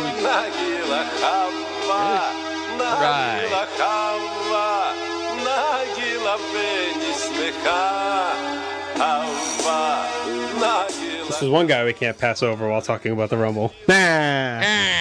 He's enjoying his Seder meal tonight, is what he's doing. Of course, the great Barry Horowitz is... I like the fact that his real name is Jim Horowitz. Did yes. Did going from Jim to Barry make that big a difference in his career? I think Jimmy Horowitz would have been great. It's like Jimmy Dorito. And Jimmy Watts. Anyway, yes. Jimmy, exactly. And this is his final pay-per-view appearance, of course. Came out of nowhere that he even got on pay-per-views in late 95, but he did. And, interesting push he received. One of my favorite lines from Mr. Perfect as he enters is, if the nerd wins a Royal Rumble, I may actually come out of retirement. I like that one, so... but yeah, this is it for Horowitz. I think he sticks around on camera a little bit on TV, and then he actually goes to WCW. I think he does some job duty there. Yeah, it's unfortunate because he's a highly entertaining guy at that point. Another guy that was really, with the talent that was coming in, it was clear that he's going to be phased out. And he's actually around into November, so he sticks around.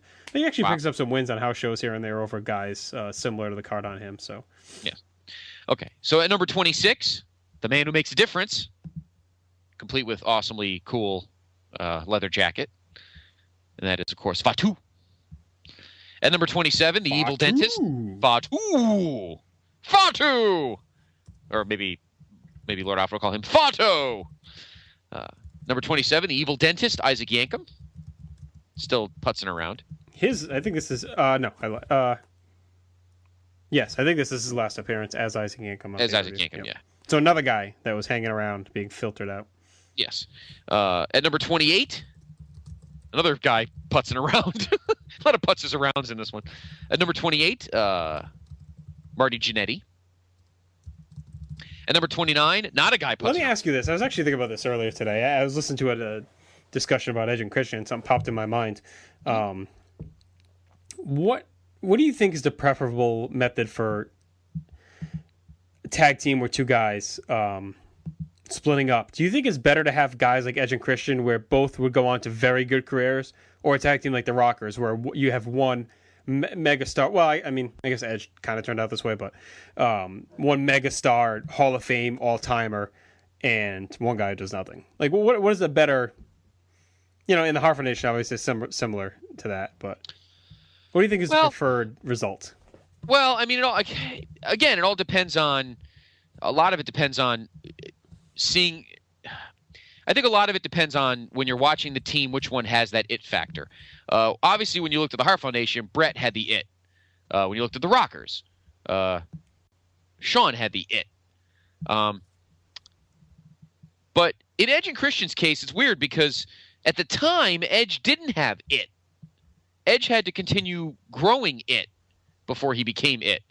Whereas Christian, ended up being a pretty solid mid-card guy.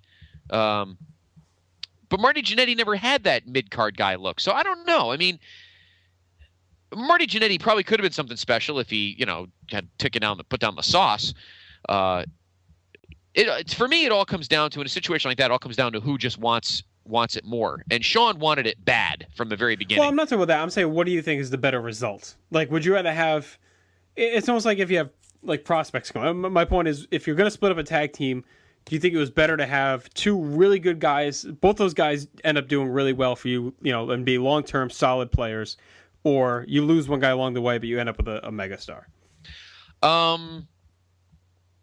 Probably end up with a megastar and then one guy that gets lost in the shuffle. Yeah, I mean, right? You got to go that way, right? It's probably you got to go that way because, Edge. I mean, obviously Edge had an awesome career, but Shawn had the career of careers. Let me ask you this: Is that what eventually happened to the Hollywood Blondes? You mean more the Edge and Christian route, or the other way? Yeah. Well, kind of. It almost turned into both. Yeah.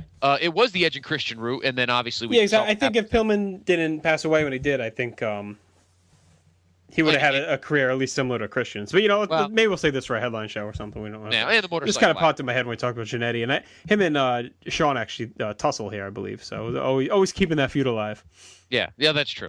No, it's a good. No, that is actually a very good question. No, that's actually a good. That's not one for tonight. No, right. But that is a good wheel spinner for a future. Maybe something we'll bring up to the nation one night. That's interesting. I'd like to ask. I like Graham's opinion on that too. Very interesting. At number 29 is a guy who actually is a good example of that. Mm-hmm. And that is, of course, a red-hot member of Camp Cornette, and that is the British Bulldog. He comes in at number 29. And, of course, finally, at number 30, the guy who won the free-for-all match, Duke the Dumpster Droese. Right. Now, your boy, Horace Helmsley, lasts the longest in this match at 48 minutes before Diesel finally tosses him near the end. Mm-hmm. The shortest in was one of the squad team members at 24 seconds. Shawn Michaels would end up tossing out 8 guys. That's a lot. More than I remember. Yeah, he had a good run here. This is his more dominant Rumble appearance, and we'd get down to the final 4, and that would be Bulldog, Shawn. Actually, final 6 would be Bulldog, Shawn, Yankum, Diesel, Droese, and Kama. Yankum would go out, and then Droese. So the final 4 was pretty strong: Shawn, Bulldog, Diesel, and Kama. So Diesel would toss.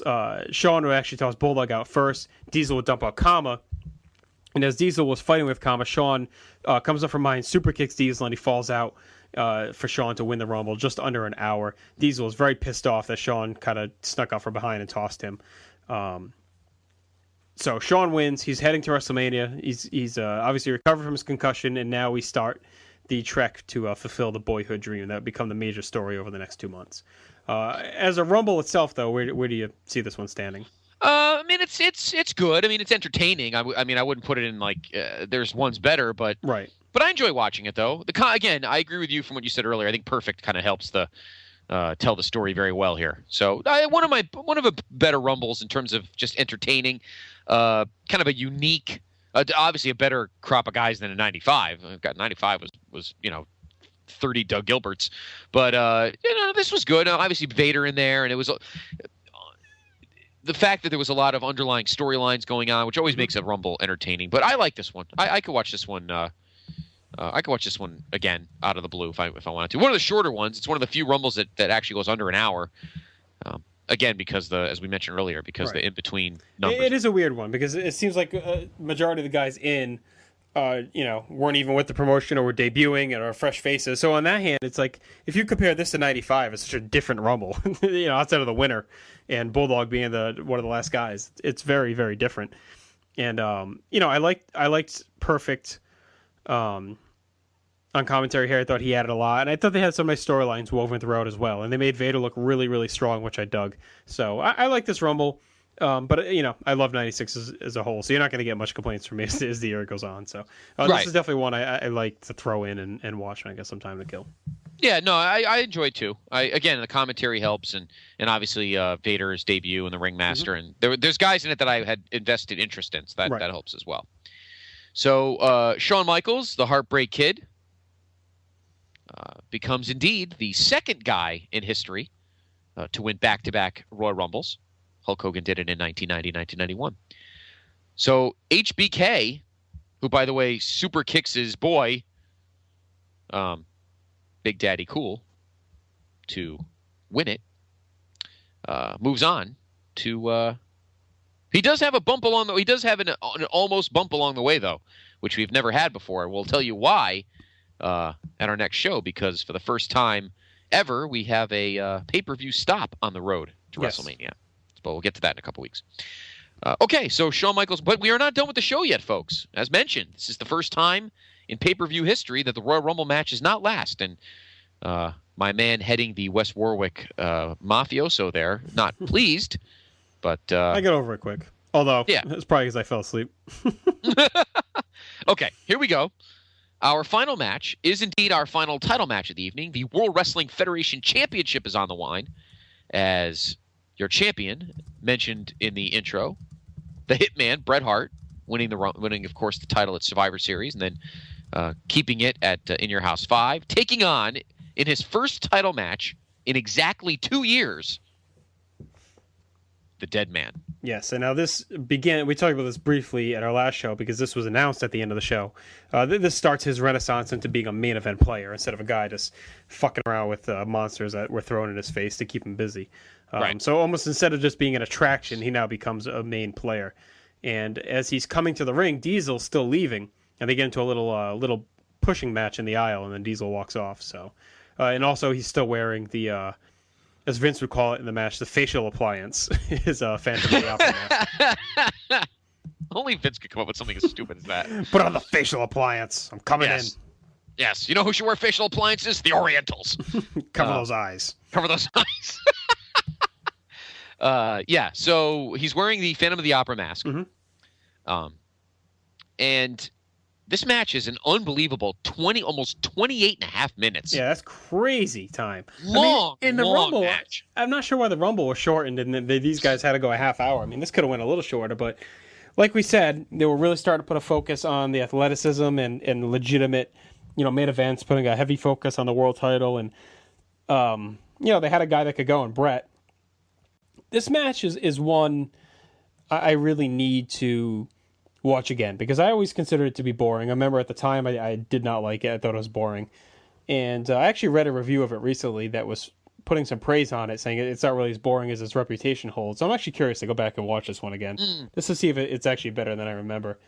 Do you know, is it on Taker's DVD or anything? Or do I have to do it? Let us check the historyofWWE.com, and this match is on nothing. Okay, so I'd have to take out the tape. You'll have to go to the pay-per-view. Yeah, you'll take out the paper. I have the Coliseum video copy. I'll have to take the tape out. I don't. I actually graded this match fairly well. Yeah, I actually graded this match pretty well. It was a little long. Maybe I would have graded it higher if it was maybe 10 minutes shorter. But I don't totally hate this match. It's not that bad. It's not great. And a lot of people, this is one of the few times in his career that people accuse Bret of kind of, mailing it in. Pissed off that he was nothing more than a placeholder. But that was definitely, and that was another thing Grant and I were talking about today. It was Bret's status at this time where, just a guy, exactly, a placeholder, and even as champion, feeling shunted into the background and kind of playing just a pawn in the Undertaker Diesel feud that was now burgeoning. So, right. To go a half hour and to close the show out and then have it be a DQ because Diesel comes in and interferes is kind of bullshit. If they were going to do that, you could have done it earlier in the night, but I'm guessing the thinking was, well, we wanted Diesel to be pissed at coming off the Rumble and have to run in with Taker in the aisle. So I'm guessing that's why this was last, but that's a tough way to end the show. It is a tough way to end the show. I don't think this could have very easily. Well, was the whole really was the reason to flip flop these matches was to make the Taker Diesel thing happen? Really, you think so? I'm not saying that you believe that, but what do you think? I think part of it is they wanted to have the match last, put the world title match last. But I think a big part of it, was to set the stage for Diesel and Taker to have the run in, and for him to come out and be pissed off about not winning the Rumble. I do think that was part of it. Yep. Okay. Yeah. I don't think you and I think alike in a lot of ways involving history and tradition and kind of just the way things need to be. The Rumble always needs to be last, but It works okay here if that's what's going to be done. But clearly Brett was not happy with the fact he was nothing more than the guy that could put on good matches, and while everyone else gets to do the fun stuff. It seems like that's what it is. Mm-hmm. It's like almost fun not being champion. You know what I mean? Yeah. So anyway, because of the run-in with Diesel, Taker actually wins the match by disqualification. Right, but obviously quite pissed. Yeah, but obviously quite pissed. 28-28. Long match. But I'd watch it when I go to bed tonight, but I don't think I'd make it very far into it. I don't think you make it past Taker's intro. Yeah. But it's a good match, though. I like it. But yeah, we recommend PTB Nation. Pop it in sometime. Let us know what you think. If you think it's dreadfully dull, or if maybe you don't. I like it. So it doesn't bore me. So continuing though the nice trend that we'll see throughout '96. The show's wrapping up. Gorilla Monsoon saw what happened and felt Diesel maybe deserved his title rematch. So he sets the main event for In Your House is Brett versus Diesel in a steel cage. Of course, Diesel delivers his WWF Runs on Diesel Power interview. That basically almost turns him heel. The one thing, though, I wasn't crazy about when you really look at it, you think it kind of, this is something that's talked about in current day wrestling, but is this something that really devalued the Rumble win by Shawn, where, he gets his Mania match, but Diesel's given a title shot anyway? Well, I think a lot of it is, having the title match at WrestleMania is a big deal. Having a title match anywhere else is not. Obviously, it was more like Brett is a fighting champion. And remember, Diesel technically never got his rematch. So really, no. In this instance, no, because, Diesel was due his rematch from the Survivor Series he never got. So storyline-wise, no, it makes perfect sense. I mean, Diesel, they could have, what would have devalued Shawn's win is if they put Diesel in and made it a triple threat at WrestleMania. Yeah, but Diesel lost the Rumble and he still earns a title match before Shawn gets his. This is kind of odd. I don't know. I mean, they have to do it, obviously, but I guess part of the allure was that you're getting the WrestleMania main event, especially then when it really was the main event and a big deal. So I guess that's part of the allure. Yeah, that is. I think so. I don't think it's that bad. I mean, waiting 3 months for Diesel to get his rematch. Yeah, that kind of sounds a little far fetched. I would want mine pretty quickly, but it gives Shawn a chance, and Shawn ends up having to do something anyway at that show, and we'll get to that in our next vault. But. So there you go. There is your 1996 Royal Rumble. You and I graded it kind of down the middle.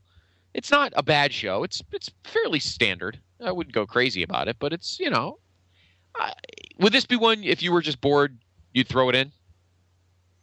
Yeah, and I think I did actually a while ago on, it was on 24/7. I was watching it, I think, a few months ago. I want to say it was right before this year's Rumble. It was. Okay. No, I did. It wasn't on 24/7. I actually threw it on. Oh, okay. So, yeah, I like I said, I'm a mark for anything 96. So. Yeah, I agree. And 96 gets off to, we think, a pretty good start. Checking the history of WWE.com before we get to the feedback, there are none of the matches are on here. The only one that's on something, the Goldust Razor match, is on something called Confirmed Hits. I'm going to click on that and see what it actually is quickly. Oh, no, it's a Coliseum video. It says Confirmed Hits. And it's got Bulldog and Brett on the front. Looks like it's from the In Your House 5 match. Does it have the matches on it? Let's see. Here's what's on the card. Here's what's on the tape. Diesel versus Yoko for the title. Oh, interesting. Razor versus Goldust. That's the match from the Rumble. Mm-hmm. Brett Bulldog from In Your House 5. Taker Isaac Yankem. Interesting. And how about this 6-man tag? We might have to look for this tape. Brett, Savio, and Razor against Owen, Yoko, and Hakushi. Wow, yeah, that is a cool match. How about that, huh? And apparently, from this guy's saying on Amazon, the match is actually really good. I'll have to look that up. Brett, Savio, Ray. Interesting. Anyway, the tape is called Confirmed Hits. Coliseum video. Must have come out at some point in mid-96. Interesting. Well, they are confirmed hits, that's for sure. Yeah, how about that 6-man tag? What's the dig for that? That sounds like a hidden gem. Well, that right up our alley. Okay, so there you go. There's your Royal Rumble. All right, we got a lot to go over, so why don't we just dive right in? We got a lot. We got a lot of them. Again, we thank PTB Nation, and we don't. I know we were talking about long, but I mean, we had this thread up for a while. Well, yeah, no, but there's a lot of them which we're fine with, but they have a lot of the nation has complied, and the comments are definitely not nearly as long. So we definitely thank you all for that. Yes, thank you very much. I'll let you lead off. Go ahead. Miguel Rojas. When I saw the Rumble match, I knew HBK was going to win. I think this is when Brett did not enjoy his third title reign because now he's stuck in the middle of the Undertaker-Diesel feud until next pay-per-view. By the way, I love the part when Diesel screws Undertaker and flips him the bird. That's right, we didn't mention that. That was great. Also, what I remember about the Rumbles that Hunter S. Helmsley lasted the longest without having to eliminate anybody. 2 memorable debuts, Steve Austin, known as the Ringmaster at first, and the very impactful debut of the man they call Vader. Yes. Corey Ferreira. It's that time again. It's time for the Royal Rumble. The 1996 Royal Rumble kicks off with Ahmed Johnson taking on Double J Jeff Jarrett. The match is not good. They put Ahmed with these good workers on pay-per-view, and the matches aren't good. Next up, tag titles. The Smoking Guns defend against Skip and Zip. Pretty good tag match. I like both of these teams, and they had good in-ring chemistry together. Billy and Bart retain their belts. Goldust beats Razor Ramon to become the new IC title champ, or IC title. The one thing I remember of this feud is how much they played up the Goldust homosexual stuff. As for the match, it's good, nothing too special. Now time for the Rumble. This match is all about Shawn Michaels. You knew going in HBK was coming out the winner.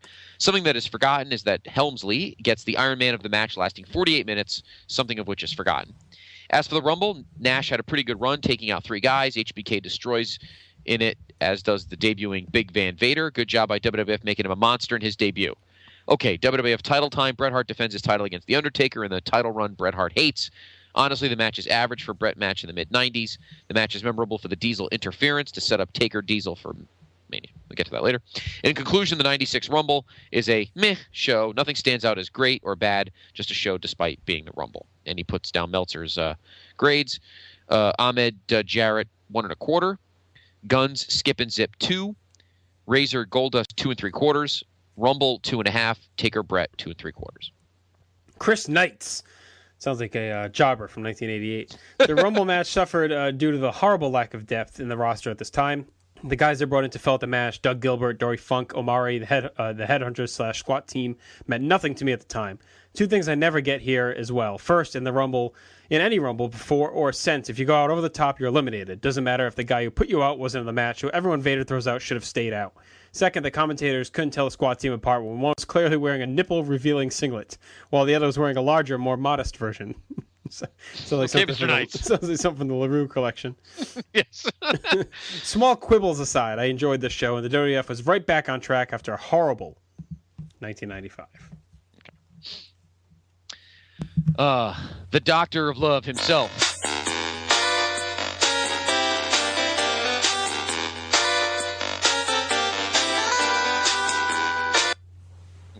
Michael McDonald. Of all the times to enforce the comment limit, it has to be a Rumble. And the first pay-per-view I saw on tape. Sorry, Michael. Ahmed versus Jarrett was a decent opener. Ahmed flies around the ring due to his confusion of being from Mississippi instead of Mexico, and Jarrett seems disinterested. I'm sure it was meant to finish elsewhere, as Jarrett does appear on the next set of TV tapings, but then buggers off in his quest to make big dollars and strip-offs against Ric Flair. Tag match is good. I don't have much to comment on it except for that intro vid by Sonny. One of those times a bubble bath has a visual downside. The Intercontinental title match. Or was it a case of how not to successfully demonstrate sexual harassment? Goldust slithers, rubs, and then slides his way into the championship.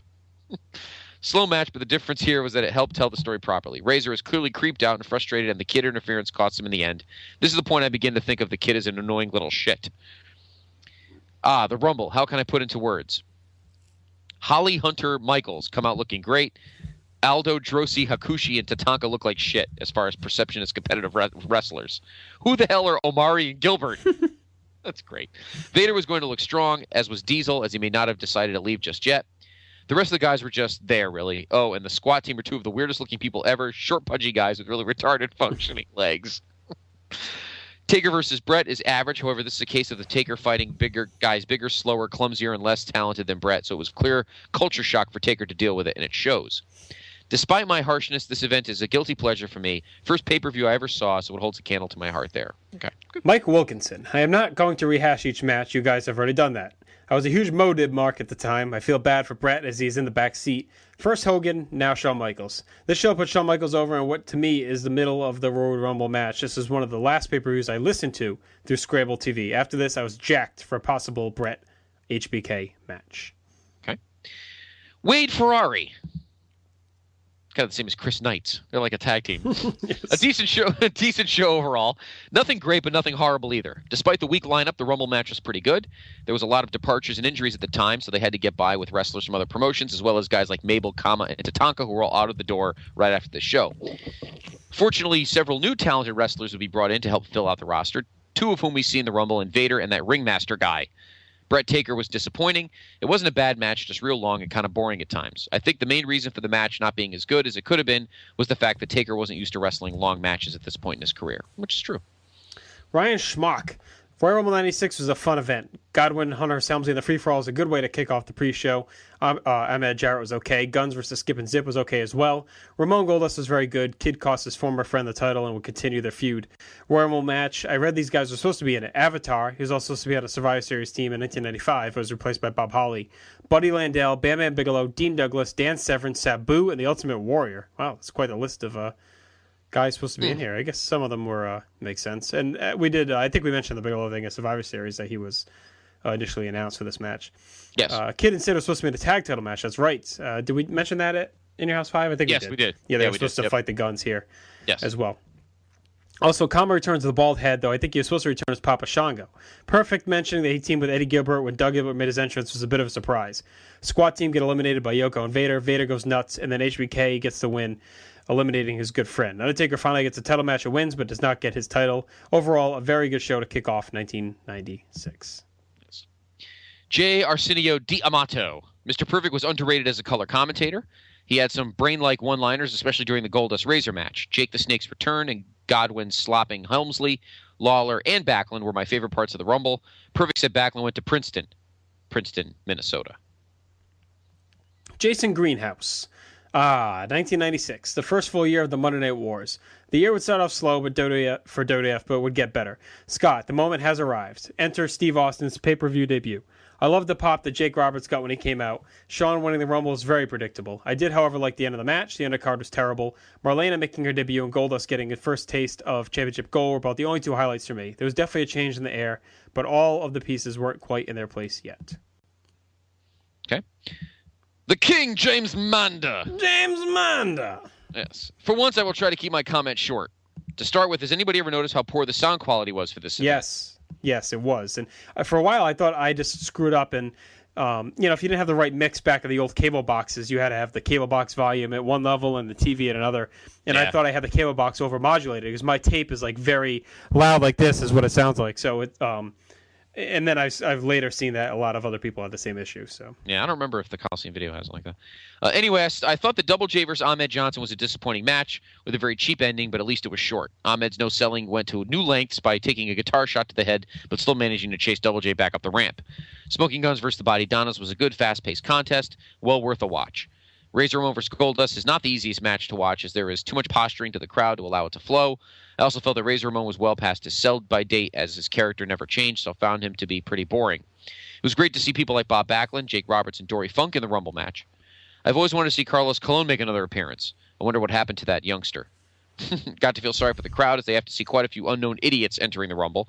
Even Vince didn't sound convinced as he yells out, "That's right, they are identical twins." Because we all know who the squad team are.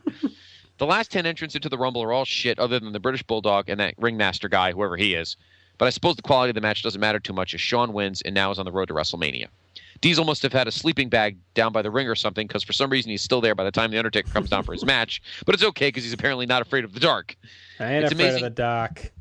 It's amazing how during the whole event we haven't heard from the WWF champion Bret Hart. Just goes to show how he was keeping the belt warm for that prick Shawn Michaels. The main event is okay, but just way too long and has a crappy finish, plus Taker is still a very slow-moving performer, which doesn't help. So overall, a decent event, but nothing more. Just a vehicle to make Shawn the number one contender. That comment wasn't any shorter, really, was it? That's all right. You are a king. Yes. You can reign supreme over a place to be a nation. Tony Nagel, the opener between Jeff and Ahmed, had the best DQ ending ever. Boing. Ashley Cruz. HBK repeats his Rumble winner. Will he finally hit the pay window at Mania? As Dusty Rhodes might say. Yeah, they hit the pay window. Can he go to the pay window? He might. We shall see. Bret versus Taker sucked. It was Bret Hart. It was like Bret didn't want to be there or something. Doug Gilbert in the Rumble? That guy was terrible in USWA. Austin Pfaff. Mr. Pfaff. Pretty decent event. Jared Ahmed was a good opener. Tag match was decent. Razor's on his way out the door by giving Goldust the rub. In Goldust fashion, he loved the rub. Michaels goes back-to-back with the Rumble wins. If anyone thought the Garbage Man was going to win, is legit crazy. Taker Brett was there, but the real story is apparently Diesel isn't afraid of the dark. Our resident Braves fan, who's obviously not thrilled that my guys beat them yesterday, Jay Hinchy. Finally into 1996 as the road to WrestleMania 12 starts with the Royal Rumble. Decent opener with Ahmed Johnson versus Jeff Jarrett with the guitar shot to Ahmed's dome for the DQ finish. Tag title match is not bad. I always liked the Smoking Guns and held the tag division together for the longest time. IC title match with Razor Goldust is pretty good with the shocking upset of Goldie winning the title thanks to the 1-2-3 Kids screwing Ramon. The Rumble itself has its highlights with the debut of Vader, some guy named the Ringmaster, Hunter Hearst Helmsley lasting the longest, Jake the Snake throwing the snake on the King, who would then hide under the ring until Shawn found him, and Michaels winning it for the second year in a row. The WWF title match I liked with Brett Taker. The finish was fine as it would set up the eventual Mania match between Undertaker and Diesel. So all in all, a solid start to 1996, and with WCW breathing down Vince's neck, he would begin to turn up the volume as the year progressed. Brian Semick. Overall, a below-average show to kick off what hopes to be a better year following 1995.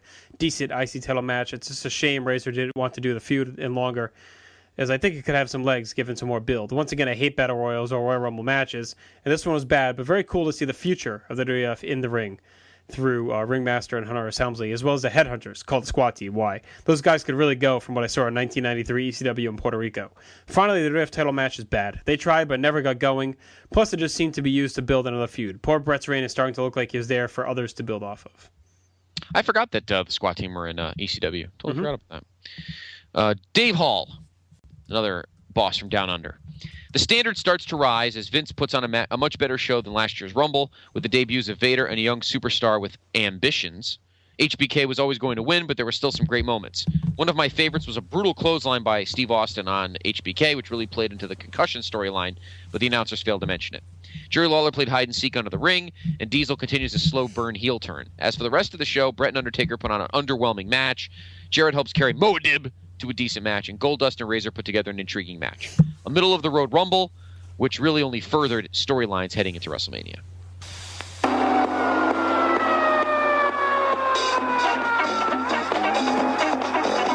Safazio DeFazio. Do you want me to do this one since I'm pretty good at doing one long sentence? No, I'm going to take a break at it. You got it? All right, go ahead. You take a break. I'll take a crack at it. All right, go ahead. Call me Mr. 1996. That's right. My Rebel phase, the Royal Rumble was just awesome. The things that went on the Razor Ramon Goldust match was pretty good. My dad was praying on win for Razor, but one curtain call later was like over that stupid 1-2-3 Kid anyways. On to Ahmed Johnson. Great match. Billy Ray Cyrus wannabe. Then the chips came out. My dad asked, where's that asshole? I'm like, Dad, relax, okay? He may be in the Rumble. Pause. Okay, on to the debut of Vader. I loved it. Enough said. Now the rest of the Rumble is pretty good. Okay, now the Brett Taker match was when Taker's mask comes off during the match. And also this happens. Diesel comes down to ringside and flips the bird. I'm like, yes, wow, that sucks. Okay, now it begins my Rumble. Let's just say he turned me heel. Lol. All in all, amazing match. 3 of my favorite guys were in it. It's time to the Rumble. Now, the Rumble in 96 was amazing and exciting. Like guys from USW and the WWF were in it. We saw debuts like Steve Austin. Enough said. And then we saw down to Shawn Michaels. Well, my dad was still a Shawn hater at this point. But he did win it. He won the Rumble and he made me a believer again. Now the Lex Kruger, well, at this point, no one cares because he's just trying to get under Hulk Hogan's skin. Did you really say lol? Hey, I read it like it's punctuated. That's the most periods he's ever had in one of his. You're the best. The man who took over Jack Tunney's Toronto offices. Yes, we love you, Safazio. Yes, Safazio. You are the head of the PTB the master Nation. Of the YouTube link. Yes, the PTB Nation Toronto offices. Steve Riddle. Rumble 96 is really just an okay show. The opener is average as Jarrett is out the door with a guitar shot to Ahmed Johnson. Tag title match is good as the Guns work a good match with the Body Donnas. Razor Goldust was a decent match as Goldust gets the upset win and becomes IC champion. The Rumble match itself was pretty good with a big return in Jake Roberts, huge debuts of Vader and Steve Austin, and Hunter Hearst Helmsley, Holly, and Lawler getting good chunks of time in the ring. But it's pretty obvious that Shawn was going to win, but that's what everyone wanted, and that's what they got as he pitches his boy Diesel to win the match. Main event time is Taker's rewarded for putting up with the crap handed to him in 1995.